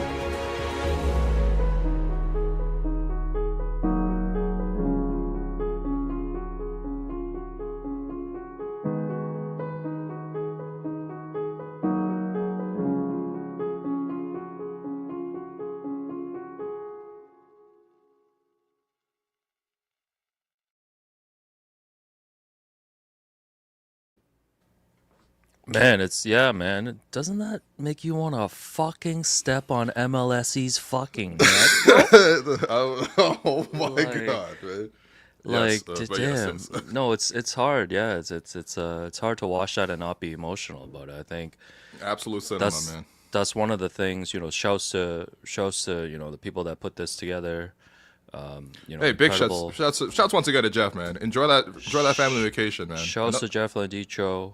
banging everybody. hello pods on the road, man. But this Appreciate is a wording. I think this is like, yeah, this is why it was so upsetting the way that the departure was treated. Like, I would have preferred that this would have been the way for Masai to say goodbye to begin with. Like, if the announcement was coming on the Friday, I think it should have led with this. And there should have been some coordination between the MLSE and Masai's people on this. And for them to come out with just a press release and a simple thank you graphic, I think just severely underestimated the impact of Masai. Like, I've thought a lot about this too. I think just from an optics standpoint and just having someone like Masai in the organization is just so important. And clearly there's a strained relationship that they couldn't be there, but in an alternate world would have loved if Masai was just in some capacity with the team, even if it wasn't under like basketball operations. And, for that not to happen is tough, because I think from a strictly basketball roster building, general manager standpoint, I don't mind a change. I think change is fine. Sometimes it runs its course, but that undercuts what Masai's impact is for the organization and for the city. And I think that's the most disappointing thing of why he's not here anymore. So, doesn't that want to make you fucking step on fucking... Yeah. I was going to say a specific name. I feel like I'm going to get sued or something. No. We're not doing that. Yeah, but Jerome, go ahead, please. Yeah, no, I just, the only thing I'll like sort of push back on, Alex, is I do agree some of the timing could have been more ideal, but I don't even know. I think the first official like broad message to come out should have come from directly Masai in the form of this video.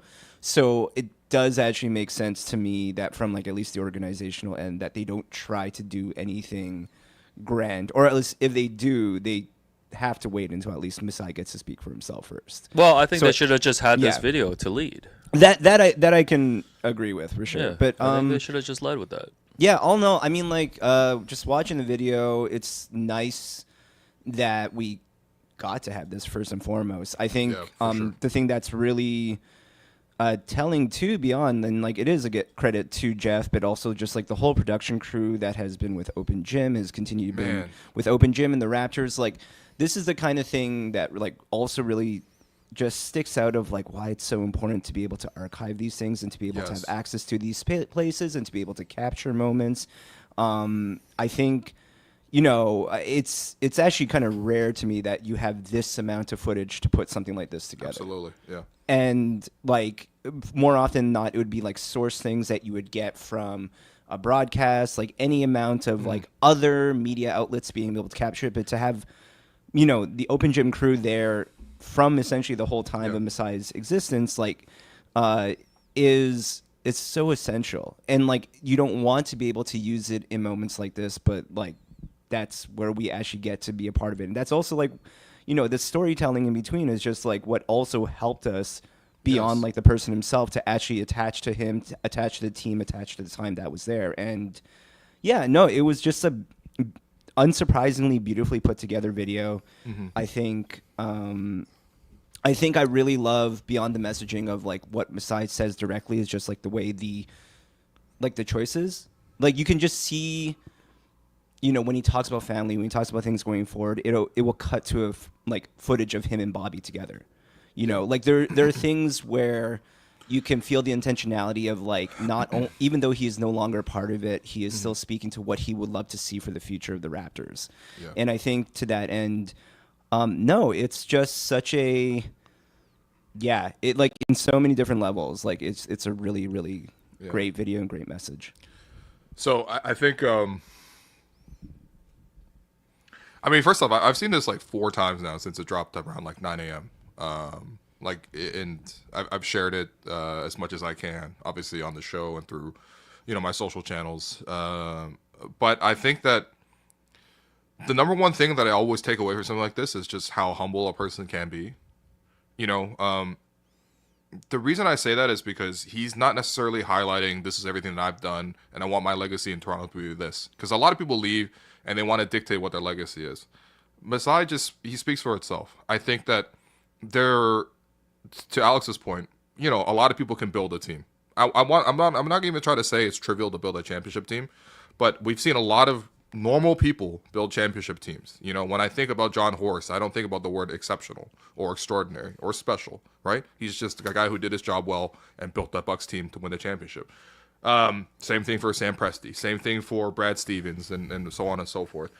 The reason the word exceptional comes to mind for Masai is because you notice the communities that he's highlighted in one video. Through one point of contact, and that being himself, you have at the very top presidents of the United States, presidents of Canada, presidents of Rwanda. You have presidents, you have mayors, multiple mayors in this video of Toronto, and you have that top end. And of course you have multimillionaire superstar players that he's acquired and interacted with. And then you also see at the very real grounded level, he's in the communities that he's chosen to highlight here is the work that he's done, you know, in the western area of Toronto, where, you know, I spent a lot of my youth growing up. He's showcased Malvern, you know, another, underserved school that's out in the east end of Toronto. He's showcased the La Roche community, which I think was a really beautiful part about this. He showcased how proud he was to have so many women in position of leadership under, you know, the Raptors management. Again, when he first took over in 2013, there was one woman in any sort of managerial position in the whole organization. And so when you get to the point where when I say a man is humble, it's because he's able to be the same person with kids on a summer camp, whether that's in, you know, all the countries that he goes to in Africa, to all the communities that he goes through in Canada, in Toronto and beyond. He can be that same person as he can be with presidents of, you know, the most powerful countries in the world. That to me is really special. And there is a true vision that he had with all of this. I have never seen this from any other sporting executive in any other sport. Well, the thing, Will, is you can't make a video or have this kind of legacy when you're solely focused on basketball operations. You can't. And you know what? That's fair, because I think that, for everyone else, when you come to this level and you're at the pinnacle of your career, you're focused on how can you stay at the pinnacle of your career. I think Masai, more than anything else, was focused on, okay, I'm at the pinnacle. How can I get other people to reach something close to theirs? And that's a special leader. That he tried to build the best out of people. And again, you can always quibble with the team decisions. You know, I think that it's totally fair to criticize sort of like where the Raptors were in this moment. But in terms of the person that is moving on and the time that he shared with us, unmatched, unrivaled. And I think that at least Masai has his own organization and his own people to document sort of how special this was. Like the 12, 13 years that he stayed here in Toronto as the president, as the GM, it's a lifetime of memories, man. I mean, that moment in there where, you know, the first time I watched them, when I first started welling up, was just like the moment where it shows the cop cam footage of the cop in Alameda County pushing Masai and starting a physical altercation with them. And that leading almost to something that could have been even worse than just pushing and shoving, and I guess eventually an erroneous lawsuit from the side of the cops, who try to sue Masai off of all of this too, which is nuts. But the fact that it didn't go any further because Kyle Lowry, of all people, spotted him in the crowd, and I'm telling you, there's literally hundreds of people on the court at one time. I don't know how Kyle Lowry had that point guard vision to see him, but rescues him from the crowd, pulls him in, and says, man, forget about all of that, man. We won a fucking championship. And that hug, the sound of that hug, because I've seen that portion before, not the full video, but the sound of that hug. Yeah, it's like a crunch. And obviously Masai was mic'd up, or Kyle was mic'd up, or maybe there was just a mic around, obviously for the camera. Sure. But the sound of that crunch of that hug, it knocks Kyle Lowry's hat off. It's gratitude. It's everything in that moment, man. And that's the thing with Masai, was it wasn't just about the winning. It was also about everything else that he represented. All the times he was willing to speak up, all the times that he, decided to sort of use the spotlight that he had to highlight causes that other people were not able to highlight. I mean, he uses his own video. We'll never replace that. Like, he used his own video and one of the most traumatic moments of his life to still like shine Yes. light on a thing that is ongoing Yes. and speak like to those causes. Like there's a thing about there's a way that he could have presented that could have been centering, but you knew it wasn't that. Like it was Right. really just about the idea that these things still exist, and it's important whenever you have that platform, which is something that Masai has always had, Right. to speak on them. Yeah, and to bring it back to the Bill Simmons theme of this episode, you know, MLSE, you know, I'm pleading with you, hire a VP of common sense, because I feel like there's a huge disconnect between the organization and understanding the fan base, or understanding like how to connect with the fans. Like there's become this like gap, and you see it in little things, whether it's like social media posts, you see it in bigger things like Keith Pelly and the direction that he decided to take in talking about Masai at his presser. Hey, quick pause on that. Just quick pause on that. You see Masai, when he first got introduced to Toronto, him sitting beside Tim Lightwicki. You notice when he stands up in that exact same spot where they do the interviews, he has no paper. He says, I have no paper, have no message. All I have to say is, I'm home now. And when you saw Keith Pelly stand up there with a piece of paper, reading it off to say goodbye to Masai, two entirely different people. Listen, Yeah, these he started his entire organizations- tenure by saying like, "I'm going to speak from the heart," and he did it the entire way for 12 No pen, years. just drawn off inspiration. Oh my god, man. No, but like it's just for me it's just I think the Raptors as an organization, a lot of these organizations just operate in their own little vacuum, and I think, you know, they can celebrate their own successes, but sometimes you got to step outside of that and really understand like, you know, what makes the fan base move and what this team is about. And I think when fans feel a disconnect with the organization, that's when you start losing some of that brand loyalty. You start losing some of that culture. And it's, you know, I hated that answer from Keith Pelly pushing back about how everyone's passionate about basketball. Everyone's passionate about this. Like, it was just a wrong time and place to, you know, really diminish Masai's impact there. And I think it's a huge red flag for me that you couldn't even get past your own ego and praise another man who has been the face of the franchise for a decade plus. To me, that's a huge red flag on how the organization is moving forward and how they're operating. So yeah, I'm open for a VP of common sense role. Oh, is this a I'm job happy, interview? Oh, yeah, I'm okay. happy to move. I'm happy to move. You know, hello into a part-time role. For I mean, myself. you move Raptors documentaries into other chapters, so that does let you track. Also, Masai, I know you're watching right now, my man. You know, you just got. I know. You know, I've approached you about writing a book. Let's do it, my brother. Yeah. You just got pushed out by an organization full of white men. You're gonna get a white author to do it, or you're gonna get a man who understands some of your experiences as well.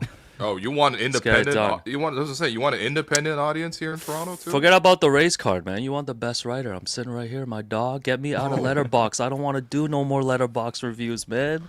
It ain't the Although race card follow for you, it's Alex the on race card for Letterboxd, you, he is sir. rating full reviews now. Also sent a video in our group chat that I Do you feel want like to- was this we could play. There's no sound let on me it. let me but- download it. For Yeah, I you. feel like it was I got you, buddy. it was neglected from this Masai farewell video. Which Yeah, I- Well, the problem is Open Gym didn't capture that specific video.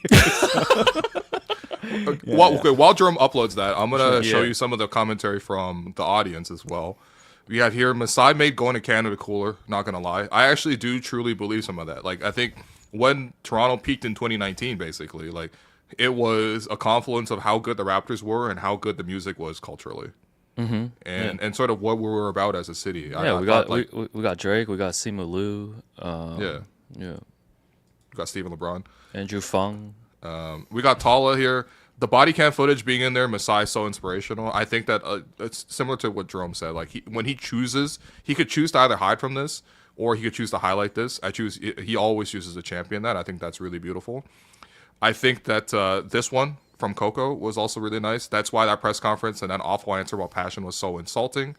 That's also true. And of course, I think this is, you know, it really is the end of a chapter. Everyone talks about Boucher being the last remaining piece of the championship team, but it was Masai that was a piece too. And I think Masai was at the heart. Him and Kyle Lowry, DeMar DeRozan, you know, those guys were at the heart of what this whole thing was about. And to see him finally walk out the door is tough. Of course, you still have Bobby left over.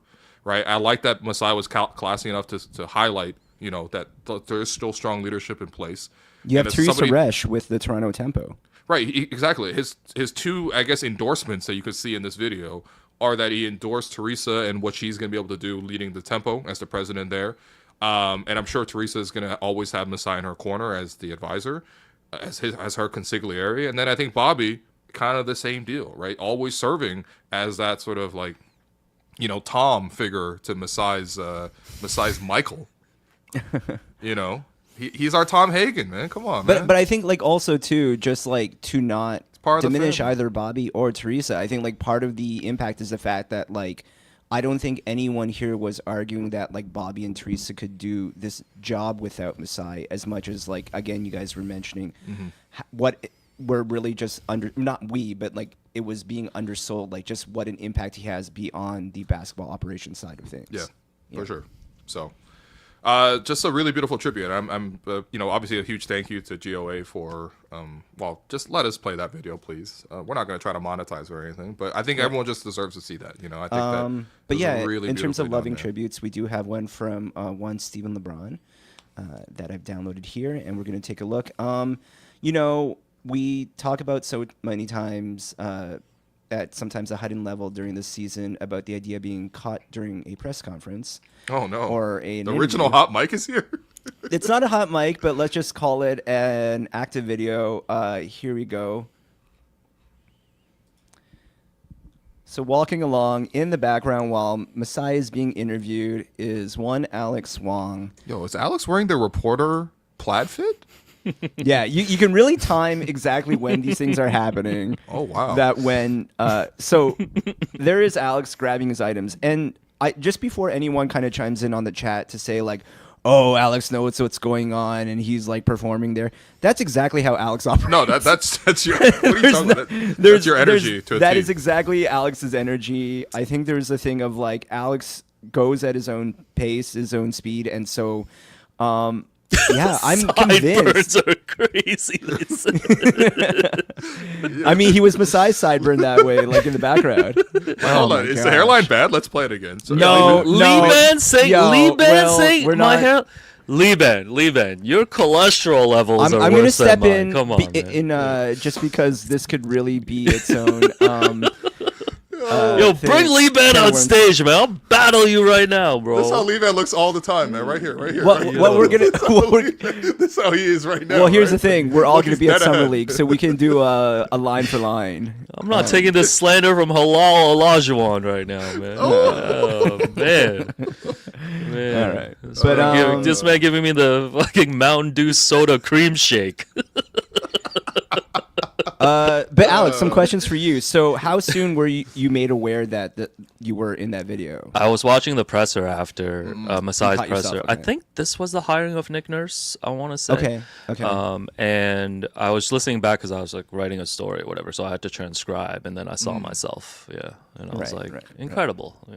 And like for you guys, do you have like a knowing awareness sometimes about when you're like on? Like, because the thing is, at a certain point, I think the pathway is first you notice and avoid, and then you notice and you may, in a more cheekier way, kind of like work your way in a casual way in the background, and then you notice and just operate as per usual because you can't have it inhibit your day. Yeah. Like, is that the same for you guys? Because I do remember that experience. I just like to. I actually enjoy photobombing these. So like, especially when Lindsay's doing her hits, which is like every 10 minutes. That's different. Yes. You hang out with Lindsay for 10 minutes. She's like, I'm sorry, I got to do a hit. Like, Yeah. so you know what I mean? Like, I've probably been in the back of a couple City News ones. Yeah. Yeah, this will surprise a lot of people, but I actually don't like being visible. And I like to. I believe that. Hide from absolutely that. Those believe that. situations when I know there's cameras around and stuff. Plus, like, we talk about the hot mic and all this stuff. Like, you never know in those public settings. Like, you might do something, not like do something, but it's like I don't like it. I feel like I'm being like, I mean, not to be consistent, not to be Orrin Weisfeld, but I feel like I'm under a surveillance state. Goodness, so, man. Yeah. Okay, not everyone's watching as much as you think they are, Alex. Yeah. My other question is this the first time you're officially on Sportsnet? Because if we bring the video up, Masai is holding a Yes, he Sportsnet is. microphone, and you're in the background, buddy.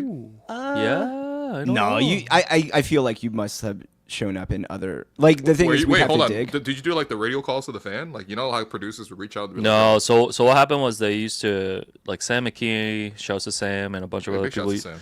used to reach out a lot, but I would always not do it unless they paid me. And they're like, we're not paying you, man. Yeah, and then they hired you, so it's perfect. Yeah. I guess you won technically. Was this your first I like always season win. credential, Alex? No. So I have been credentialed, I guess, starting in like 2016. I want to say. Okay, so then I'm gonna guess 2016 or then 2017. it's not like it would be really hard to find, and I couldn't say for sure that it was there, but you're probably somewhere in the background of some sort of pregame tape. I'm gonna find this for another episode. So when Kawhi came back first time with the Clippers, Yeah. which was the same day as the Yahoo Sports Canada purge. Oh my god. Right. Like I was the only one from Yahoo that showed up to the morning shoot around where Because- Kawhi was right. doing his interview. Right. Will and all our friends were We're just literally waiting getting, at we're just waiting at the Yahoo pen. office. Yeah. We didn't know who was gonna get laid off. Yeah, waiting to be sacrificed. So there is a TSN clip because I'm standing right behind Kawhi, Oh, smart. and I'm just nice. like on my phone, like not listening to him, like while he's talking. is- Because I was that's texting. No, because I was You were texting all trying to these figure out, guys. well, yeah, no, yeah, you're yeah. you're No, no, basically fair. getting one text every 5 minutes of like this Yeah. guy's gone, this guy's Yeah, gone, this yeah, guy's yeah. gone. Like, But I was, Yeah, that's rough. but I was also there just to take a photo of Kawhi for IG likes. oh, Sure, Yeah. sure. Yeah. Meanwhile, I'm I mean, like, sorry, w- Vivek. we sorry, can talk Vivek. about it when we man, get to it and leave catch me up out with of this. Championship reacts. I know, like, I used to get caught on the sidelines all the time during Toronto FC matches. Right. Yeah. I mean, your big moment was obviously we've referenced it like Well, I during was the gonna say, championship. if you want to right? see a photo bomb, that's Yeah, we can talk about that when we get back future to our episode, championship future reacts. episode, future episode. But yeah, we can talk about that one. Yeah, we're gonna fold you up right now. Yeah, that's what you was saying. Is that what Drake said out the car or whatever? You didn't hear this? Oh No, my God. I've heard of it, but I just heard stopped the song, watching right? like right I- away. We Yeah, gonna yeah. fold you up. We gonna fold you up. Okay. Yeah, What so accent is that? I a don't really even- good It's Drake's accent. a really not good Drake's opportunity to accent. again reiterate we don't need to do terrible. accents on the shows, guys. It's terrible, man. God. Stick to our own accents, man. Yeah. All right. Do you guys here? Well, I do have this lower third here, and Oh, what is it? so you guys were there yesterday, but are the Blue Jays Okay. for The real? Blue Jays. Yo, it's that time, baby. It's that time. What time is it? It's that time to talk about the Blue Jays, man. Listen, listen. You know, team not of the, yeah. the team of the summer is here. Okay, it's been here. In case you haven't seen it, they're on an 8-game win streak.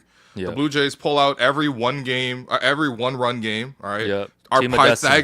Pythagorean record probably says that we're overperforming. Fuck I don't care about calculus. that. Yeah, but what Doesn't that make you want to fucking step on your grade 11 calculus teacher's Yeah. fucking neck? Are we playing Are we playing sports, or are we talking about a squared plus b squared equals Yeah. c squared? You know what Get I mean? outta we're not- here, bro. Get out of here, man. I'm not trying to hear about Pythagoras, man. I'm trying to I hear don't about do fan graphs, man. I do stand graphs. And I'm Ooh. standing every player on this team right now. Shouts to my guy Yusei Kikuchi's translator. Got a Back in chance the to city. catch up with him, and don't want to reveal too much, but I heard Yusei Kikuchi would be open to a return to Toronto. Oh, baseball one. Yo, that's what we need. Another, honestly, the way the bullpen's getting stretched right now, every single night having to close it down for like Yo. multiple innings. Another great starter. You'll bring one back that's familiar with the city. Oh my goodness, man. Doesn't it make you want to fucking step on fucking the New York Yankees right. fucking neck? Sorry. That's the last one. That's the last one. But Come on, okay, man. my bad. This kid's the watching. The Jays are here. They're 3 games up in the AL East. This sir. is the most wins they've had before the All-Star break since like '92. And this is just a team of destiny. Nobody thought that they were going to be a good team coming into this season. They signed Vladdy to the extension. 500 and- M's, man. Yeah, 500 M's. So we let and- Masai go. We're like, we gotta give that money to and Vlad. incredible, and just like everyone has been contributing on this roster. I had a chance. We went out for a little Nation Network outing yesterday. Oh yeah, at big the shouts. game, Big which shouts was to the whole crew. which was really cool. I had a chance to go to the game earlier this week when the Jays blew the 8-0 lead, but then ended up winning 9-11. against the New York Yankees, and that was like the game of the year. I truly believe the vibe of the city is different when the Blue Jays are doing well. Absolutely. I really think there is a correlation. I just think there's just a different energy because I think we've been thirsting for just like a good team here in Toronto. Oh yeah, absolutely. Yeah. No, I mean I think look, when the Jays are up in the summertime, it changes a lot for you because until the Temple come around, I'm sorry, with all due respect to TFC and how much of a mess they are right now, but they're not a draw for me right now. You know what I mean? They got to fix up their own situation. They got protests coming out of literally the organization. So you know what I mean? Doesn't it make you want to friggin' step on friggin' Giovinco's neck? Oh no, Joe Vinco's great, man. Joe Vinco's my favorite Italian ever. Is he still on the team? No, man. It's been forever. He actually is involved with the organization again. Oh, there you go. Yeah. Oh, okay, there you go. Yeah. Well, no one, please touch Joe Vinco. Joe Vinco is a great player. When the Jays are up, it gives you something to rally around in the summertime. People going to bars, people going to patios. Honestly, just feels different. I knew the Jays were up because you know how Friday nights they're on Apple TV. It's actually really you got to go out of your way to watch the Jays on Fridays. Yes, sir. Right? Because they're just not on Sportsnet like usual. I was scooting home. It was 10 o'clock at night. I had just gone for some lane swims over at my local community pool. Nice. That's my new personality. Just dropped. I'm a swimmer now. Yo, after come to my swimming condo, one time. man. I got a pool here. Yeah. You got a pool at your condo? Whoa, what? Actually, I've never used it. Yo, okay, that might. You know what? We might have to talk. But I'm just scooting home, and I just hear because I didn't have my headphones in. I just hear literally the call of the Jays game on the street because there were people just watching it on their porch outside. It was the 8th inning. It reminded me to hurry up and get home so I could watch the remainder of that game. That was one of their wins over the Angels. That was on Friday. Extra innings, walk. Everybody's in on this, man. You're seeing all the Jays gear everywhere. The crowds are amazing too. Even just watching the clips on TV and on social, the sold out Rogers Center and just the buzz of that crowd. Yeah. It's so special right now. It's so special right now. Also, I'm not gonna lie to you. I guess I have been to a lot of Jays games over the years. I have been a Jays fan for at least a dozen years now. The park is a lot better than it was before. Noticeably so. We were in the flight deck yesterday. It was a really great view to just watch. It's just nice to be on your feet rather than sitting down. Yeah. Obviously we get pretty good tickets usually, so we sit up the third baseline. That's a great way. That's always a great time to see it. AK, shows to Richard, shows to Maggie, even all the activations and stuff. It was actually pretty fun. There was a STEM zone for kids. You know. What I mean? No, it's very kid friendly. We went yesterday because it was a Junior Jays game, and a lot of kids there. And people make fun of the renovations because there was the one year when we didn't get Shohei Ohtani. And at least we got cup holders in the 100 section. But it's all of these little things do add up. And I agree. There's nothing the dome was closed yesterday, but there's nothing like just an open dome environment in the summer. The sun's beaming down. You see the CN Tower. Yep. And the Jays are playing well. It's beautiful, man. Yeah. Honestly, I think it's always a really good experience when you don't expect a team to be great and then they are just unexpectedly great. You know what I mean? Of course. I'm not gonna lie to you, man. I don't follow the Jays enough to know who Addison Barger was until this year, but I know who he is now. This man just said two sentences ago that he's been a baseball fan for 12 years, man. Doesn't it want to make you friggin' step on these sports casuals' friggin' necks? I'm a Jays casual. Bandwagon over here? I'm a Jays casual, but no, I'm in, man. You know what I mean? George Springer, people thought he was washed, man. All of a sudden, he had a bounce back year. Yeah, he got snubbed for the All-Star game. Man. Honestly, he single-handedly just killed the whole Yankees team, and he just carried. But he's got to be the hottest hitter in the league right now. No, he's super hot. And everyone's got it rolling right now, and I just hope the Jays keep it rolling, man. 8-game win streak, sweep the Yankees in a 4-game series at home for the first time ever. And not to be arrogant, but me and you could put together a nice Jays pod too if we need to. Man. Oh man, once I learn the rest of the roster beyond Addison Barger, I'm ready, man. Yeah. I mean, we should shout out a nice Jays pod that's on our network right now with our friend Lindsey Dunn. That's right. That's right. Lindsey Dunn, friend of the program, has a new podcast with Whit Merrifield called 6 Inning. As in 6 stretch. 6 inning stretch, yeah, I think. 6 inning stretch. Yeah, 6 inning stretch. got big guests already. And not to report on it, they already recorded a couple more episodes with some current with some current and former Blue Jays as well. And Lindsay is great. Lindsay's great. I've been waiting for Lindsay to step into the podcast space this whole time. Yeah, six inning pod, guys. Come on, guys. Six inning pod. Yeah, that's what six inning. No stretch, guys. No stretch. Just six inning pod. I swear it's called 6 inning pod. Just look up Lindsay. Just look up Lindsay Dunn and just follow. Stretch pod. We're going to vindicate Alex right now. But follow Lindsay Dunn on all her social platforms. Like, you will not regret it. Aside from this baseball podcast, she just like covers everything, different sports, music. She'd be just flying to Nashville for 2 weeks and just like hanging out with like country singers and stuff. So yeah. Dunn is a must follow, man. No, it's a must follow. This, so make sure you go. Go to your whatever little stupid app you use to listen to podcasts and do it. Yeah. There you go. 6 inning stretch, baby. 6 inning stretch, man. Let's go. Presented by the Nation Network. Let's go. Yo. And also, Lindsay's. Witt's got great stories, by the way. I really like Witt's perspective that he brings on the game too. Oh yeah, tell me 3 of them. Kikuchi flooded his hotel room. That was a pretty funny one, man. He could do that again when he comes back to Toronto. Woo! Definitely check that out. And Lindsay, obviously is very tapped in with like the Jays universe. And she's on the beach. Lindsay's working every single day. She literally was hanging with us yesterday. I had to leave in the top of the 9th because she had to go work the game after. But yeah, she tapped in, and like we love the Jays PR people, marketing team. They've always been like super kind to us. Great to us, man. When we're at Rogers, when we're not at Rogers. Oh, what's this, man? And is there's a baster from the Jays. Thank you. Oh my God, this guy's showing off dirt. This guy's Joe Dirt right now. Dirt off your podcast. Yo, this guy's Dirt Nowitzki right now. But through back channels, we are working on getting Hello and Welcome to possibly throw out the ceremonial first pitch. Yeah. So wait, how did that work? Would all 3 of us do it? I mean, yeah, we can like all line up together. We can figure out all the variations. I think I'm gonna have to shoot it, unfortunately. I think we should stack. We should stack on top of each other.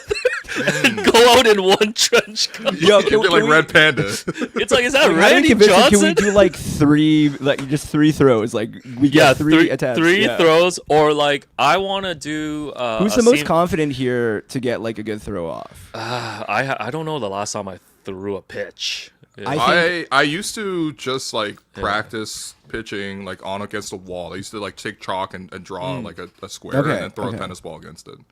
Okay, I don't know, guys. Should we bust out some Simply Spiked and hit the park and throw the ball around? Ooh. Are you kidding me? It's the park. Yeah. You know what? We actually do need some practice.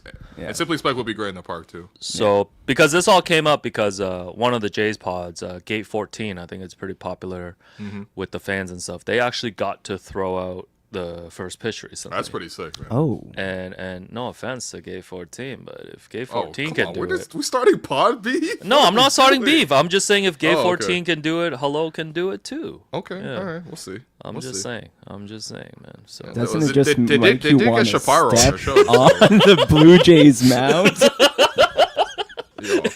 I love how the swerve is that it just becomes like more gentle, like the sentences.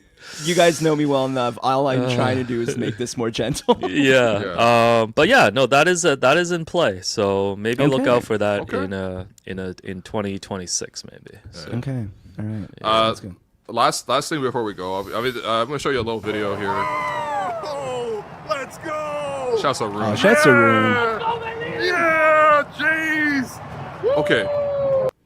So first off, if we notice on Alex's jersey, what's the name on the jersey, man? Shun Yamaguchi. We got Shun Yamaguchi, man. Not Shin Noodles, but we got Shun Yamaguchi. This is so the Jays back in the day, they gave us the option. They gave us 2 jerseys for the during show. COVID. During COVID. Yeah. And the 2 jerseys they gave us were Shun Yamaguchi and Hyunjin Ryu. Now, did we request these 2? I think we requested. Yes. So, I don't think they just were like, "Hey, these 2 Asians would you friend like of the program? jerseys? Friend of the program, Maddie was like, "Oh, would love to send you guys. Yeah. Would love to send you guys 2 jerseys." And I think she was expecting like, "Oh yeah, we'll take 2 Vladdies or like we'll take a Bo and a Springer." Yeah. And I'm like, "No, I want Ryu." And then I'm like, "Yeah." And then We'll get yes, to that. Will was wearing a Jays apron, We'll and get to yeah, that. I want to shun Yamaguchi. I'm pretty sure his ERA was like 10, and then he got waived after 5 games. Yeah, so. But you like the obscure jerseys. Like, Yeah, so there's a booth at the baseball at the stadium that sells game worn or game issue jerseys. So I've gotten a little bit of an addiction to that. So this year I've purchased a Mitch White. Mitch White, man. And also Ryan Yarbrough. So I'm like collecting like relievers, failed relievers, and relievers who've left the Jays. Yeah. I mean, that sounds like that sounds like the Angels. No, but like this will be a pretty great game actually for a casual fan like me because Jays, former Jay or former Leaf game would absolutely wreck me. Because as Tala pointed out here, Will is giving the same performance when the Leafs were in the And guys, this is the perfect setup because I am just a fan of Toronto sports, man. If we can see this diabolical ass fit that I had on yesterday, insane. I'll describe it for the podcast audience crowd. Here, I'm gonna add there. Oh, okay, there we just go. Just to zoom it in for everyone. Insane. So I have on my head a Toronto Raptors purple cap, says Toronto on it. I actually got this Shouts to Bobby Webster as a gift from Bobby. So shouts to Bobby. We also have like, how many do we have? We're gonna give these out to fans. We got like at Yeah. least 8 more of these hats, so we'll give them out at a future show. They were given as a giveaway. You can either get a fresh one or a Will Lou game worn. Game worn. Honestly, yeah. You want to see that hat hit the second apron? It's holding on for dear life in the snapback in the portion. I'm holding in my hands the Bring the Passion rally towel. This is from Game 1 between the Leafs and the Panthers. Yeah, things are so good. Shouts to Robert, friend of the program, for blessing us with wonderful tickets for that. Right. Absolutely. Yes. Like they were so good. We were sitting right behind John Bitove, the first original owner of the Raptors. Yeah. Right? Tova. And then what I'm wearing to the game. So I actually do have 2 Jays jerseys. One that's the Hyunjin Ryu jersey that Alex was mentioning, and then I have another one that was just a City Edition jersey that I printed my own last name Lou on the back of. So I wore that last Jays game that I went to like 2 weeks ago. So for this one, I decided to switch it up, and I was vintage shopping, which is a rarity, but I was vintage shopping actually on Friday, and I got this at the Junction Arts Market downstairs at the Junction Arts Market. I actually really like that place. And this is just a Blue Jays apron that I got for $8. It's the Jays era logo from like the Vernon Wells era, like the Frank Thomas era. You know, the big incredible find for $8, man. $8, man. $8 on this. It was a giveaway from back in the day. So it replicates like the Black Jays jersey from back then. Yeah. It was from like a hot dog sponsor or whatever, but it must have been a fan giveaway. Lester's hot dog. Lester's hot dog. I don't even know what that is, to be honest. No Lester's idea. hot dog. Lester Freeman. Yeah. Well, free the dog, but yeah, man, $8. So I decided to wear this apron instead of wearing an actual jersey, and yeah. You also showed up to Hoot Queens afterwards, still wearing that apron. Well, this is how I know you're feeling yourself. Like this is a very like I'm feeling myself fit, you know. Like I'm pulling up in an apron. I'm outside in the summer. Yeah. No, like I'm outside, like for sure. Yeah, no, you were feeling good in that, and I was thrilled. That's what good Toronto sports does in the summer. You know. Yeah. No, I think Will was vibing at the same frequency as like the rest of the city yesterday. No, and man, that's that was beautiful. strange frequencies like season 4 of The Bear. I hope they I have no desire to watch season 4. Why, I hope bro? Season 4 is really good. No, I haven't watched the finale yet, but season 4 is really good, man. Come on. I hope the security lady returned my free Rogers charger, which I borrowed at the stadium. So people know I like to roll out with my external charger. But one of the things, because I like to keep it 100 always. And one of the things that people don't know, people probably know, but there's free chargers at the stadium. You can just rent one else. Over here. You can. Oh, that's so good. you can. But then so what happened was when I left the stadium. Yeah, here's the Rogers charger. When I left the stadium, like I literally we took one step out of the stadium when I realized I had not returned this. And then I was trying to tell the security person I needed to go back in to return this, and it became a super contentious thing. Yeah. So shouts to Lindsay Dunn again, because afterwards I walked to the media entrance and Lindsay had introduced me to the security people there earlier in the game. And thank you to the very kind security lady who said, "You don't even need to go back in. Give this to me. I'll take care of it." Oh, that's and it nice. was taken care of. So That's shouts to everyone for avoiding another Alex fiasco against security. Goodness. We got to take care of the other one for the next couple of days. Also, I saw Josh Sue on the street this weekend. He didn't say hi to me, though. Yeah. You didn't say hi to him either, Alex. Don't do that. Guys. Uh-oh. Yeah. Also, speaking of winning Toronto teams, just because I wanted to look it up afterward. Yeah.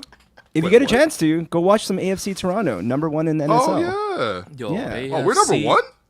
Yeah. TFC, NFC. TFC is not Toronto number in 1. Toronto in 3. Yo, man. Come on, man.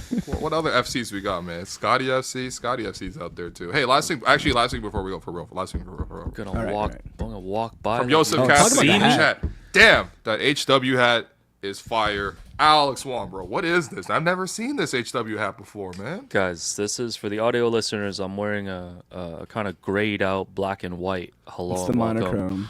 monochrome trucker hat. So this was inspired by our event with Bobby Webster and Holt Renfrew, because if you notice in the backdrop, like this is the colorway that we used. Hopefully requested match a up. monochromed version of our logo, and so we made it without thinking about it at the time. But then I think, Alex, I'm guessing you were there at the event and you're like, I need that on a shirt and hat.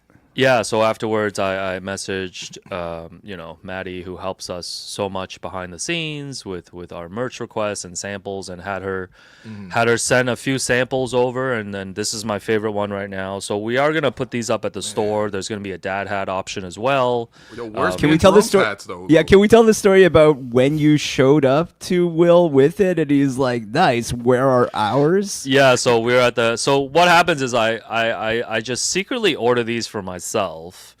And without consulting the group, and then Will I used asked to me be yesterday. in this with you because Yeah, you're out, bro. because the other thing too. Well, I mean, in a way, I just didn't know I was. But I like all the stuff that ends up being like a new custom is a request from Alex to me to like make it for him. Yes, like there's like one that Jerome, you made ain't a that we'll custom never customs. You don't even know it, huh? But yes, J-bars. so Will yesterday was like, "Hey, new hats came in for us." I'm like, "Us?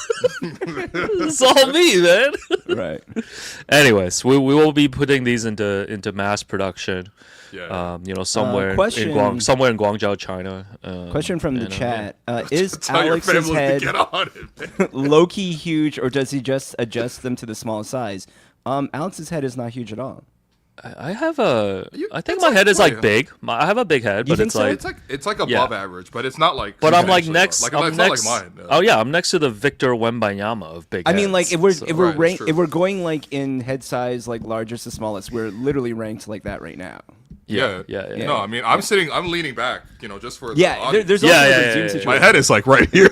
Oh my god, man! You look like those insane screenshots when people take photos of like Joe Biden on TV, Oh, yeah. and he looks like a Martian. Oh, I thought you were talking about. You know how like there was a trend for a while where people would use like the 0.5 setting on the iPhone Yes, and then put it yes, up to the yes. head. Have we Yeah. ever did it with Will? We got Okay. We're gonna do that. We're You gonna know do what? that. New Next Vegas, episode. New Next Vegas, episode. bro. Oh, actually, if I can throw this out there, Yes. but you have to. It's for you to agree. We Yeah. do that 0.5 as our hairline challenge with Liban. Ooh, yo, Liban, bring it, man. Bring all the Canadian hoopers you know. Bring all your friends on Esplanade. I'll see you at Spaghetti Factory, bro. You don't want to see. You don't want to see Bro. the Esplanade, bro. Leo will bring the whole damn Esplanade. Chicken on. parm for parm. Bro, my God, man, I Going will push. parm from I will parm is push my hairline so back it's gonna look like linguine, bro. Like, let's go, baby. Also, my This guy went on saw me- Sopranos tour or something. My man saw me on the street and wouldn't even look at me. Come on, dog. man. Come on, dog. I'm calling you out, dog. Anyways, Oh my god. it's a Liban- summer of Phil over here. Liban's from the Esplanade. His hairline's from the lower Esplanade. Yo, apologies, guys. I guess so. Alex, I happy hope and you have some excited good walking shoes for all this stepping on that you're planning. Yo, my bad. I get so happy and excited when I pod with you guys. You know? I know. I'm so And you got Coldplay I'm so later, happy man. to see you joyful, Alex. No, I gotta chill out. You I'm got sorry, Coldplay guys. later too, so. Yeah, Coldplay is tonight. Very excited about that. I will definitely Alex be going around to everyone being like, "Let me fix you." Oh, I forgot I was Lights gonna. will guide you home. Oh my god. Oh man, it's about to guide you to Downsview. But top 5 where? Coldplay songs before we go. Top 5 Coldplay songs in no particular order. I know Will's got Sparks on his list. Oh, right? you already know. Number 1, baby. That's number Sparks, What's one. up, Bullet? Sparks, The Scientists. Yes. Warning Love the Scientists. Sign.